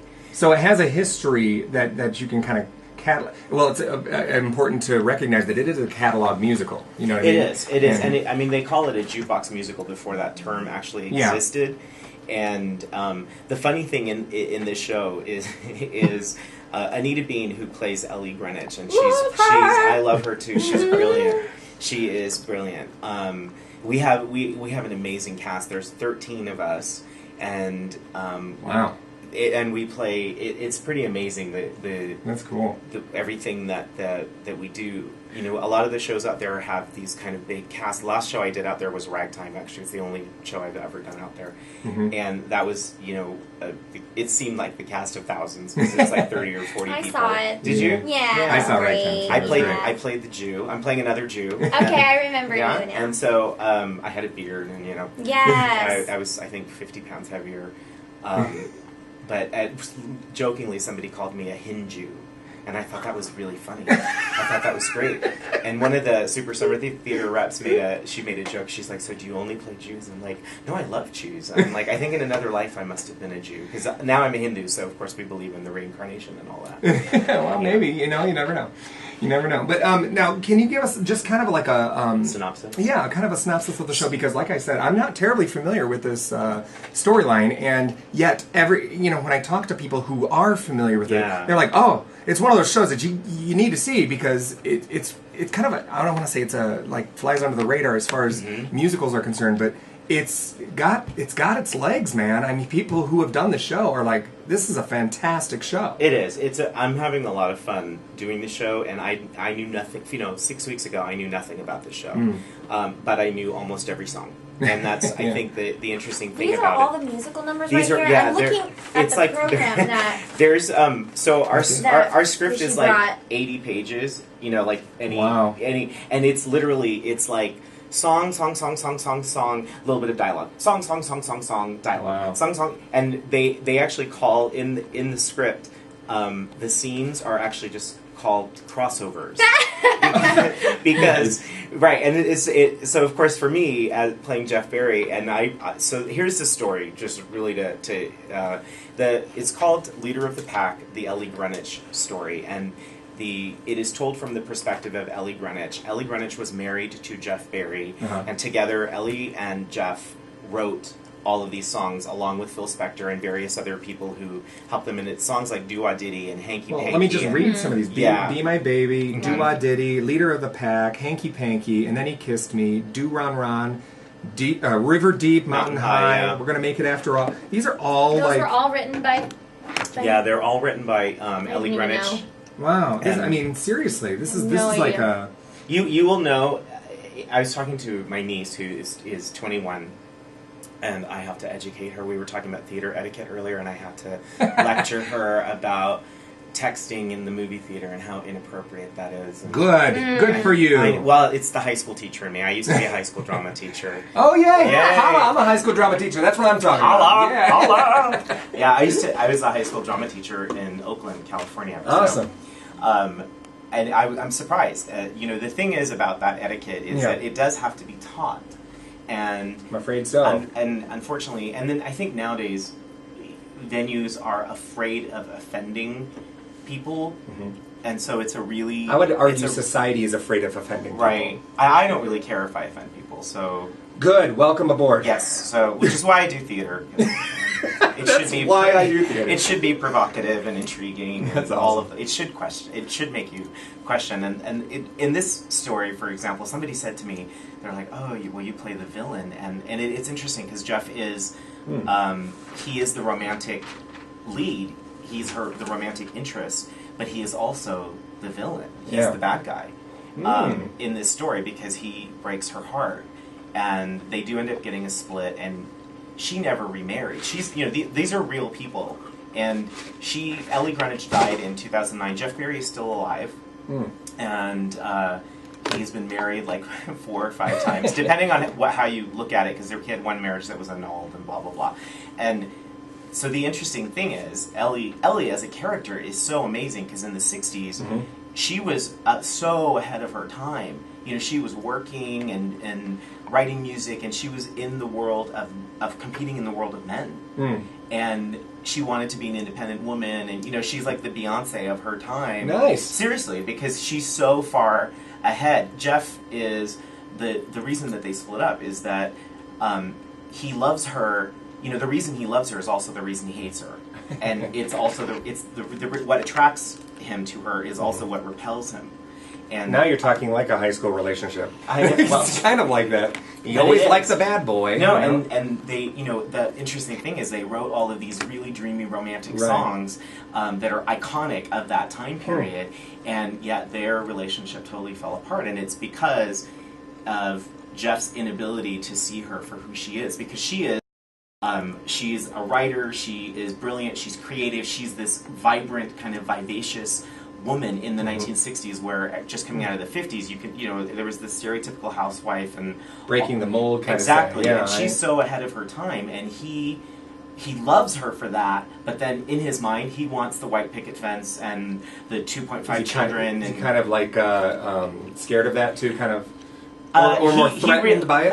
I don't think he's threatened. I think it's just in his mind, and you'll see this in the course of our crossovers, as they're called. Nice. And I play him. They start out in their 20s, so I play him from 20 to about 40. And so every time you see me on stage, I'm like in a different wig, I'm a different age, which is fascinating and terrifying. Right. And that is challenging too. Yeah, and some of the changes are really fast. Mine are not nearly as fast as Anita's are.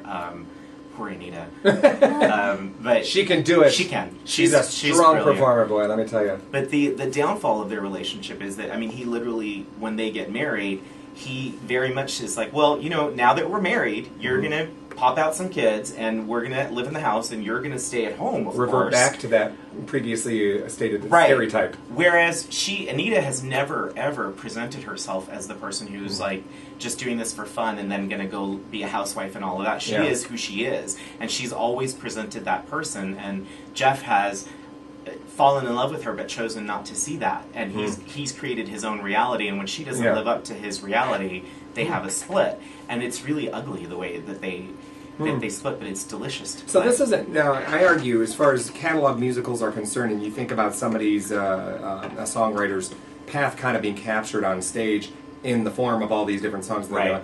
So this has some legitimate substance to it. It does. It's not just it's not just Jukebox musical. Yeah, it's not just something that you. It's not light and fluffy. It is light and fluffy in the sense that the music of the era. It's true to the music of the era, which was kind of bubblegummy, poppy, dreamy, romanticized. And this is a romanticized version of what happened to them. It's not true to life. Like, well, it's heightened. It's heightened. That's what theater is, though. Yeah. You know, so I mean. And the music does not follow a linear format, so it doesn't go chronologically through their life and play the song. It's more in the sense of like Jersey Boys, where they're taking the music and applying it to the situation. So there are times when songs are sung and it's not, you know, if you're following the scenes, which do go in a linear chronological from their 20s to their 40s, the music does not follow that pattern. Well, and that's kind of cool to use it. Do you like all the visuals? I do. People can't see all my hand movements. Well, the kind of it's used. The songs are used as kind of an applique. You know what I mean? To kind of further the storyline. Then of what you're saying, because I've always thought that you know you kind of get. There's one of two things with these jukebox musicals. They either distract from the storyline, or they apply more sentiment, meaning, information, you know, to the story. It sounds like that's what this is all about. Yeah, I mean, one of the instances in the scene where Jeff asks her for a divorce, they've just come from an unidentified award show, but I mean, we could say it's the Grammys because their contemporaries were the Beatles and Motown.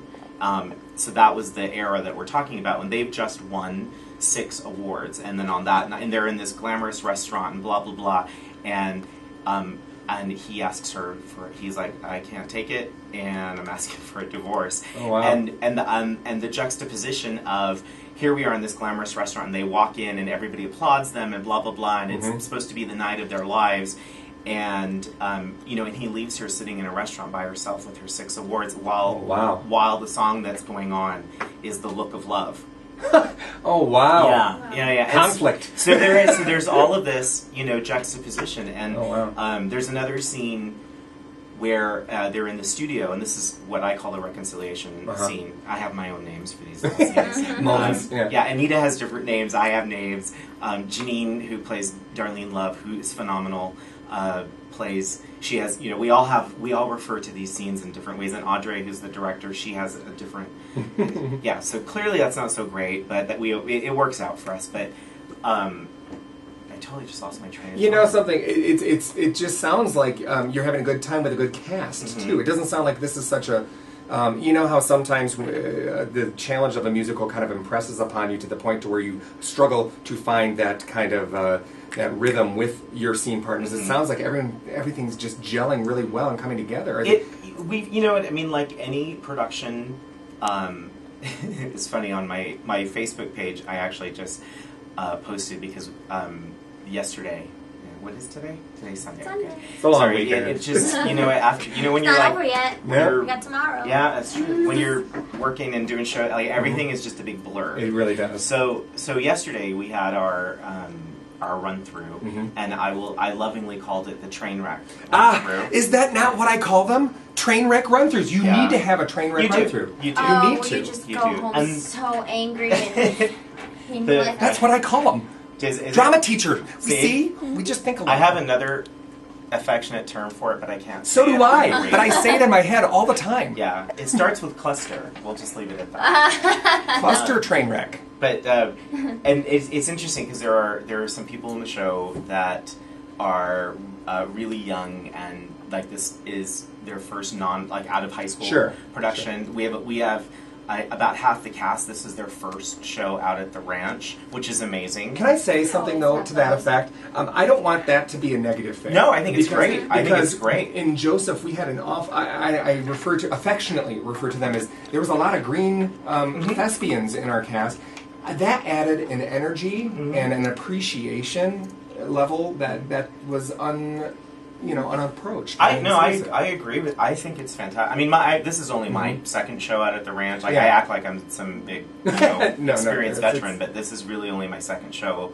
My first show there was Ragtime, and the anticipation of coming out to the ranch when I was doing ragtime, because I had no idea what it was going to be like, and I had phenomenal people to work with. I worked with Kimmy Kidd and Keith Dotson, and just a really lovely, amazing That was cast. a fantastic production, by the way. Thank you. I saw Thank you that. very much.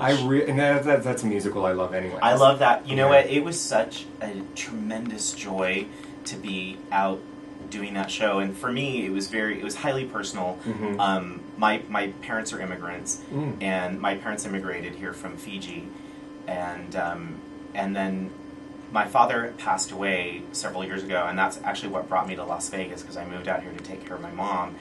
And all my life, I grew up doing theater, so I started when I was like 6 years old, like many of us. I started as a child, and I've performed at every fair, every mall, all those things that you do as you're going up the ranks. And I've toured, and I worked for the circuit. I've done a bunch of stuff.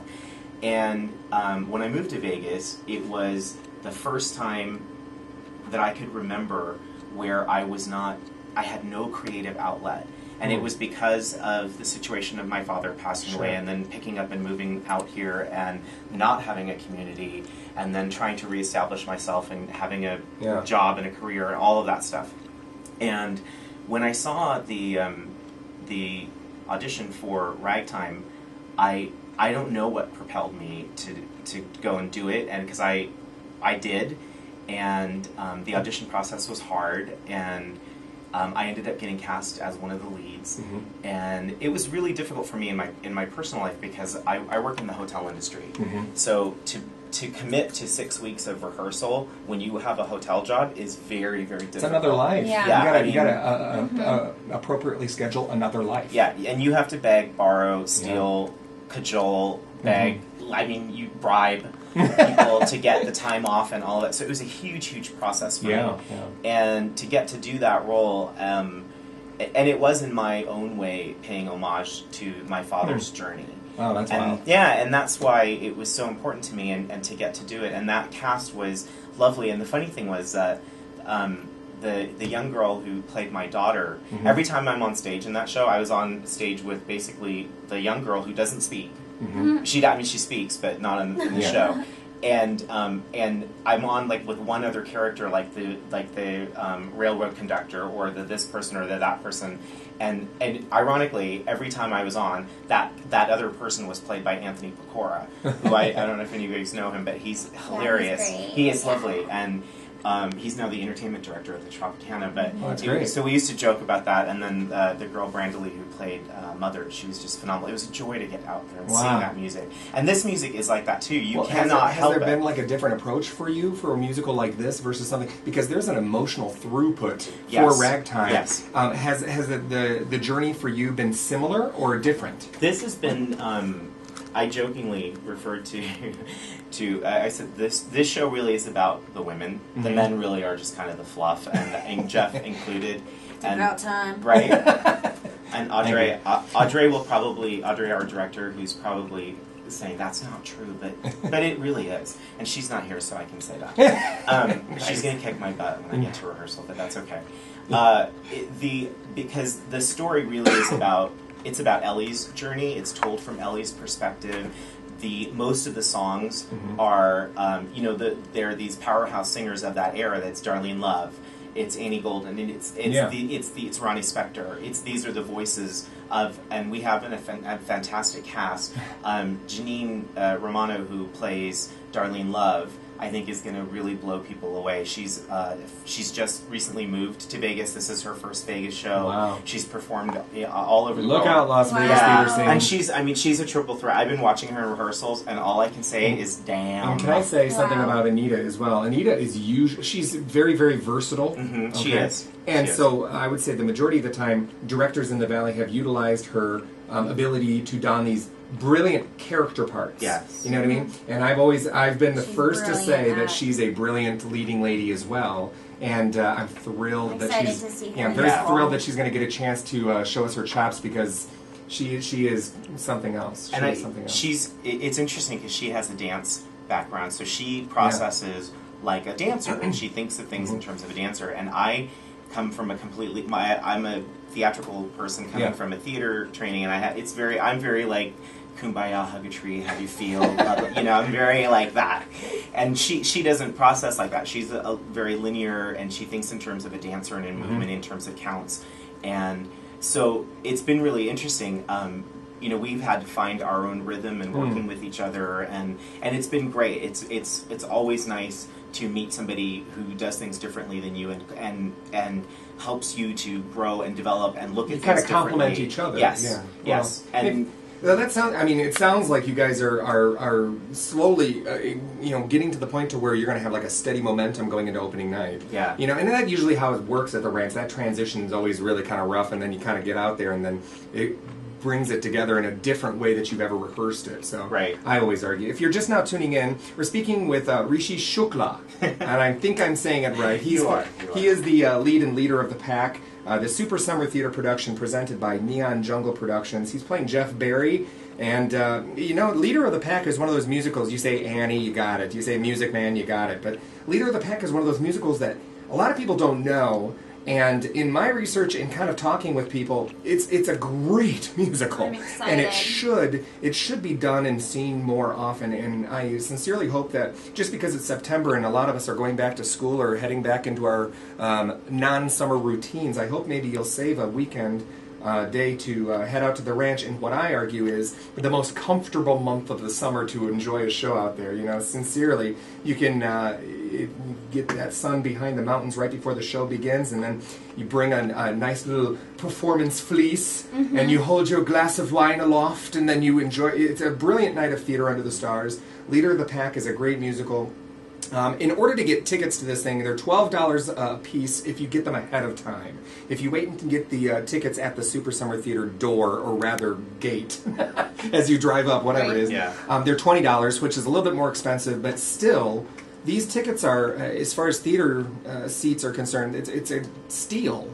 And you're not just getting the opportunity to see a great show with great people, you're getting the opportunity of experiencing it at the Super Summer Theater Ranch, which is unlike any venue in Las Vegas. It's quite an experience. It's not just sitting and watching a show. You actually endure the process of watching the show and then sitting and enjoying each other's company. You almost feel like an ensemble sitting in the valley yourself. And I do want to point out that unlike the other 3 shows of the summer, that Leader of the Pack, it starts at 7 p.m. because all the other shows are at 8. I was just going to ask that. And also our running schedule is Thursday, Friday, Saturday, whereas the other ones do have a Wednesday performance, and it's because we're the last show of the summer and school is back in session. That is actually very good to know. And you can get all of this information, and this is probably the one-stop spot for you to go anyways. Head over to supersummertheater.org. That has all the information regarding the productions, what time, where to go, how to get there, where to get tickets. It has a link that you can go and get your tickets right there. Supersummertheater.org to get tickets to Leader of the Pack, because it's going to be a fantastic show. We do have to take a quick break. We'll be right back with Rishi Shukla and Leader of the Pack, and he's going to laugh every time I say his name. It's okay. And we'll talk to you in just a minute, so hang tight. That's so funny. I don't know why everybody adds the L before, but it's very common that they do it. I know it's you. Thank you. He's the host. What are you playing? Big dogs. Big dogs. I hate this. It hurts my ear. I know this. At least you're not wearing a hat today. Yeah, I wore a bowler hat the last time, and I couldn't get this over, so I was going the whole time. It was really annoying. But it sounds like you guys are having a hoot out there, though. It is. It's. I mean, like any production, it's up and down. We have great moments and we have not great moments, and we love and adore one another. And then we have there's I don't want to say infighting. There's differences of opinions which are intense because people are very passionate about the product. That usually brings out which is nice stuff, though. That usually makes. I mean, everybody really cares and wants to be there, and we're a small cast for this type of show because this show could be done easily with 30 people. And it's often done with lots of people. I'm and told. it's, I mean, everybody is constantly running, constantly changing. You know, it's constant. movement. And Yeah, great cast. They got Kayla. Kayla's fantastic. Kayla. She plays Amy Golden. Oh, so wow. she sings a lot of the songs that you'll recognize. Kristen. John C. Hughes. Kristen Gresley. Kristen's in it? Yeah, she's new. We had somebody who got cast in another production and dropped out. Oh, no. And then 6 degrees of separation. Somebody knew Kristen, and Kristen was available and was able to step in. And cool. She's amazing. She's been there for 2 minutes, and it feels like she's been there the whole ride. That's awesome. John C. Hughes. I love Lamar. John's And great. Lamont. Lamont's our singer. And he does some of the voiceovers and stuff. Oh, okay. So he's with the band, but he doesn't actually. I'm trying to force him to come out. Aww. But he's not. I want to see him on stage. He is on stage, but with the band. He's one of my favorite voices. He was great. He was great to work with, and How much time have you spent? No, Lamont. Not to hit. Who am I thinking? John C. All Hughes. violence against No. women is wrong. I think it was somebody CJ. else. No. Brought to you by He's in the cast. He was in the ensemble, I mean. Jamon. Oh, Jamar is who I'm thinking of. Yeah. Right? Is it Lamont? Oh, Lamont is, he's a teacher too, I believe. Yes, he is. Smokey Joe's. I did Guys and Dolls. No. Who's his? Isn't he married to? Oh, Michael Brown. Michael Brown. That's how I know. Yep. Okay, 30 seconds. I'll go back in. Have That's you how I know. played this commercial every single break? It's Raising Cane's week. It is. What is it? Brought to you by Raising Cane's. Oh.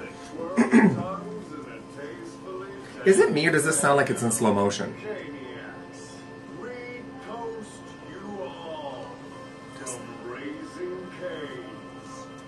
I think it's supposed to sound like that. Huh? I think it's supposed to sound like that.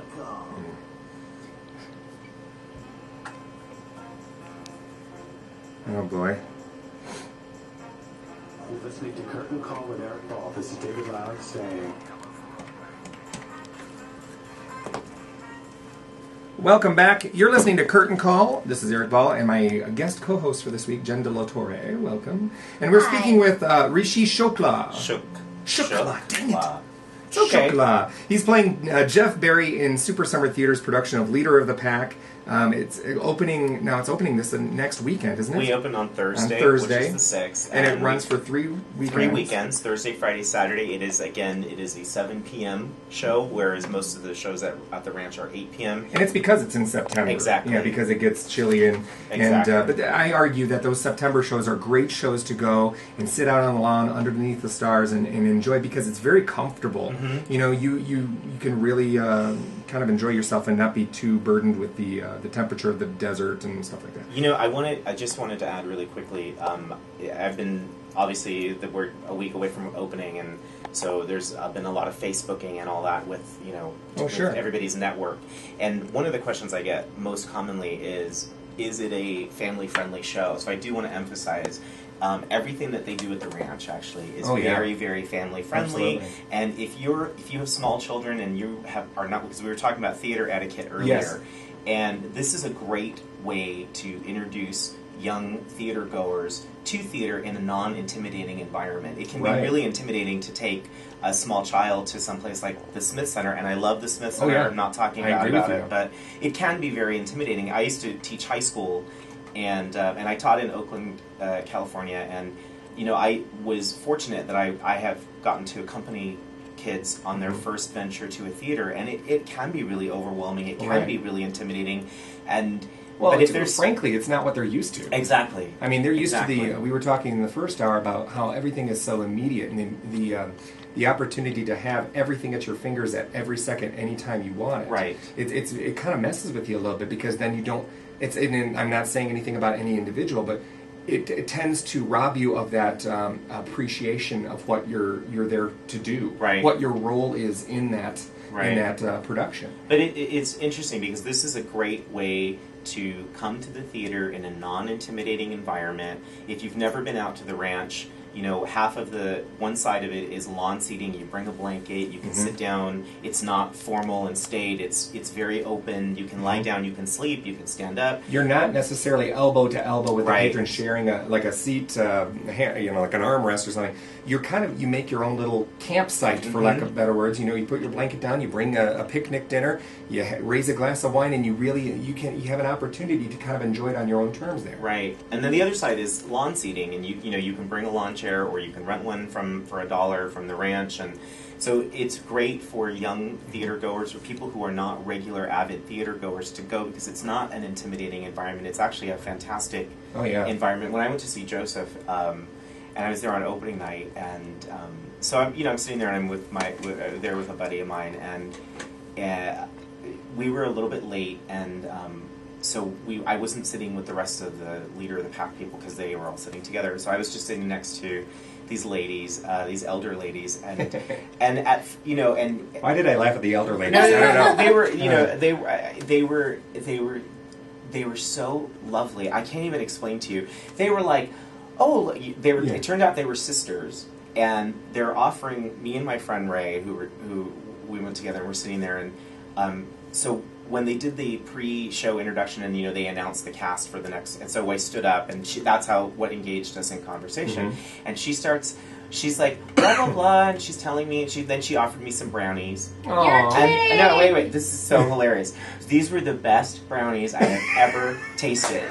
She had cherries in them, and they were so good. And so Ray and I are talking to her about the brownies, and then the other lady, who turns out to be her sister, pipes up and goes, "Let me tell you, those brownies are nothing. Let me tell you about this, and I'm a far better cook than blah blah." They're hilarious. they're vying for our attention, but they were great, and they're offering us their food, and then it's so like the environment of the Super Summer Theater, and this is the charm of that venue that I argue is unlike any other venue in Las Vegas. The Henderson Pavilion is the only thing that I think comes remotely close with being an outside venue, but it doesn't have the charm. I mean, God bless the Henderson Pavilion, and go and see it. Yeah. It's actually a beautiful venue. Yeah, I would like to see more there. Yeah, I actually would. But the thing is, this actually, because you put the blankets down and you kind of set up camp. You drive. I mean, somebody said to me, one of the castmates actually said to me, and he has not done a show out there, and he was like, "Oh God, isn't it awful driving out there?" This was pre going out there. Yeah. And I said to him, absolutely, actually, yes, it's a lengthy drive, 8 to 10 mile truck. But here's the thing that I like: as you're driving out there, and I go up. I live in Silverado Ranch, so I go up Blue Diamond. Oh yeah, me too. And I work on the Strip, and I have a very stressful, high intensity day job, and it's so nice to take that 10-mile drive out there, because as the population is becoming more sparse, as there's less and less buildings, you feel like the stress of the day is literally washing off of you. And doesn't it feel that way? It's so true, and it's during a time when the sun meets the horizon. It's like everything is kind of slowing down with the day, and it's a beautiful drive. I made a comment actually to Christy Miller that they should turn the stage around, because when I was doing Ragtime, and I do it was America America song, and it's about 10 or 15 minutes into the show, so it's about 8:15, 8:20 when I'm doing the song,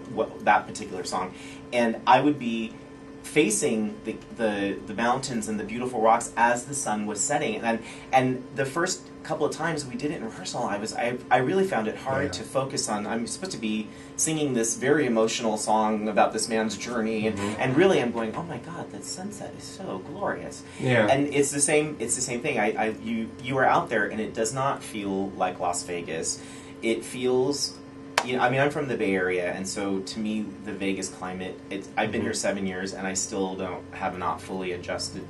I have the humidifier in my dressing room. They make fun of me. Yeah, but you really feel when you go out to the ranch, and it's so beautiful. And that drive, literally, you feel like that's just washing. Something about it when you actually get there. I talked to Christy Miller. I said it's such a welcoming place. It's lovely. It really is. They really try very hard to make it so that any patron whether you've been to the theater or not, or any age, is welcome there, and it's a very comfortable environment. And that's what I appreciate about Super Summer Theater so much, is they make no bones about the fact that everything that you go out to see is something that is appropriate and fun. Yeah. It should be. You should walk away having had a good time. Yeah. And it's open to everybody. I mean, it whether you are 3 or 300, you can come out there.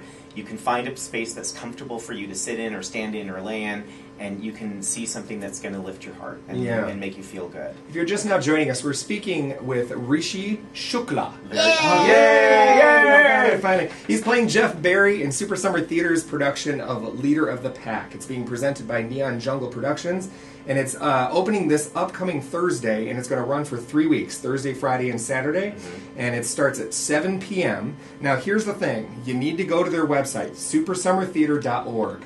And you can get all the information about the ranch, times, dates, everything, what to do, what to bring, where to go. And you can get tickets there. Tickets are $12 a piece, but if you wait and get the tickets at the door, they're $20 a piece. I recommend... They are in danger of selling out. Every show out there, yeah. So if you're even if you want to pay the extra $20, and I don't know why you would, get it ahead of time. Get it ahead of time, because you don't want to trek out there and then be denied access. Denied. Yeah, don't be denied. And sometimes the burros walk across the roads and they deny you. And it's just like you just honk and they go on. But anyways, you need to go out and check. Burros. And that's what's cool, because I went up there once for Joseph, and these burros just walked. I swear there had to have been 20 of them. Hey, they're like, what? They're like, what? Yeah, they just look at you and they're like, oh, hey. You're gonna go see the show.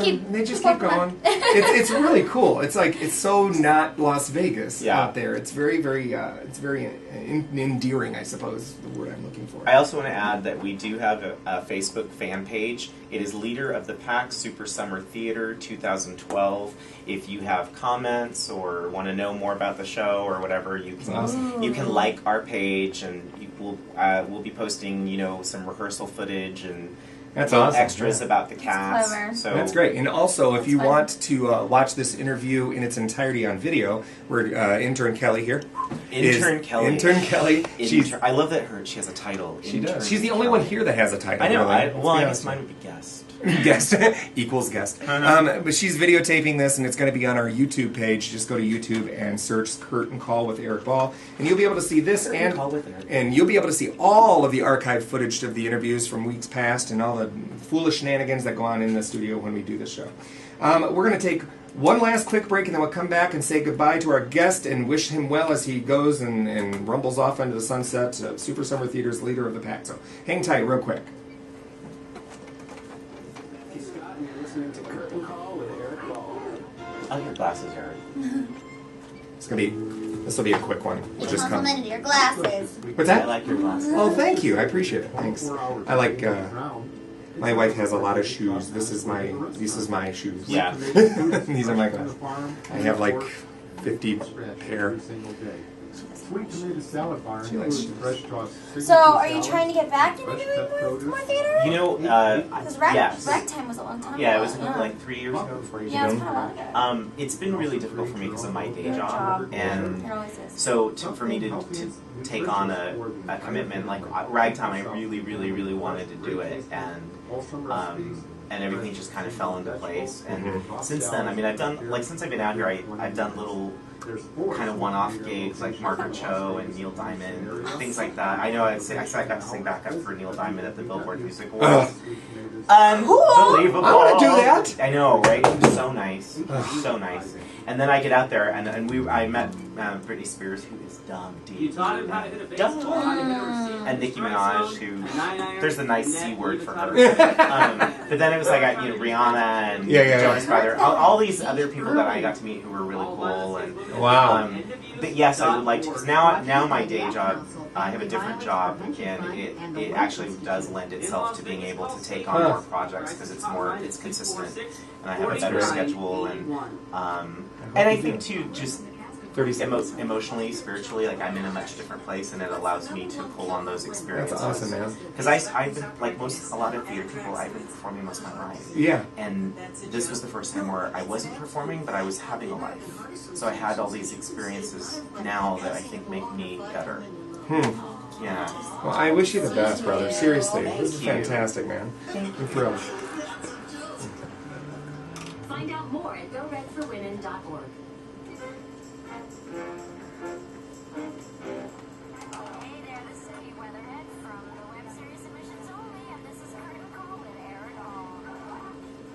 Yeah, and if you guys have never gone online and go to, I think it's submissionsonly.com, but it's on BroadwayWorld.com. That's a web series that's done in New York, and Kate Weatherhead and Andrew Keenan Bolger kind of collaborate on that. It's a hilarious series. You should check it out.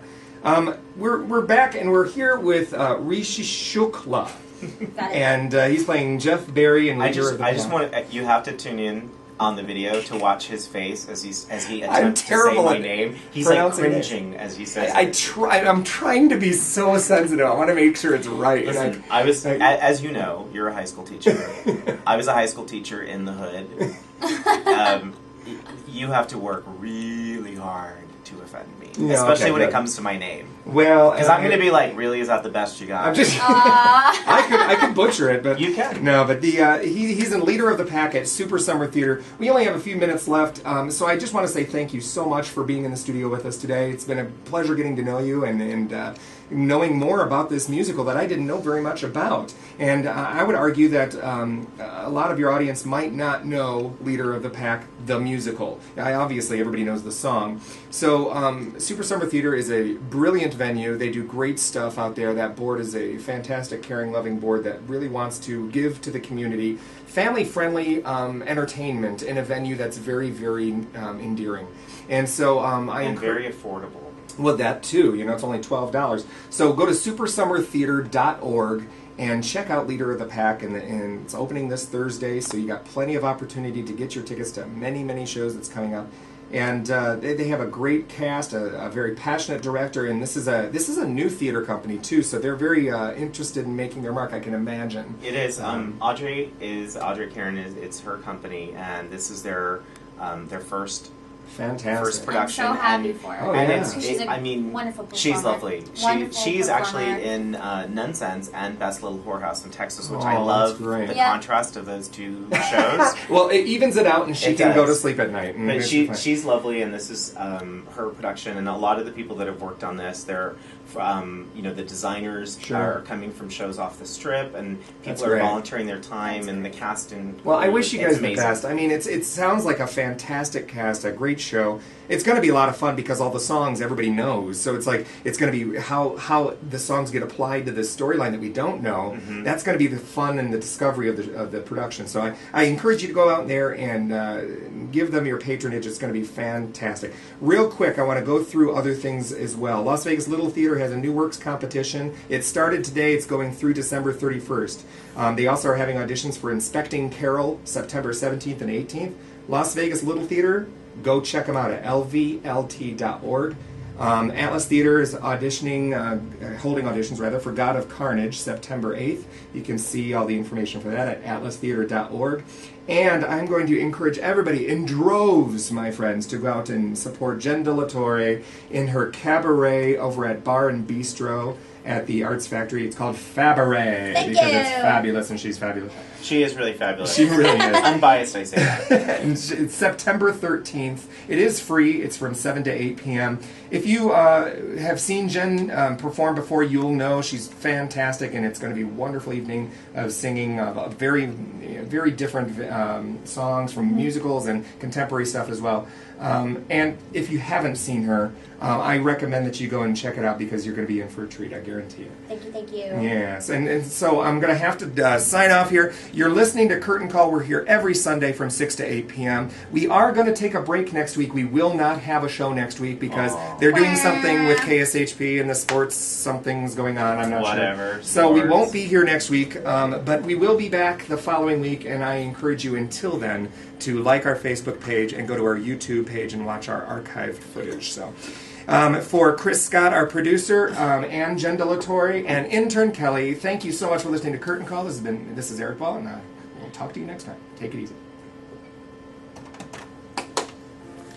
Great show! Yay. Thank you so much for having me. It was My a pleasure to Such be here. a pleasure meeting you.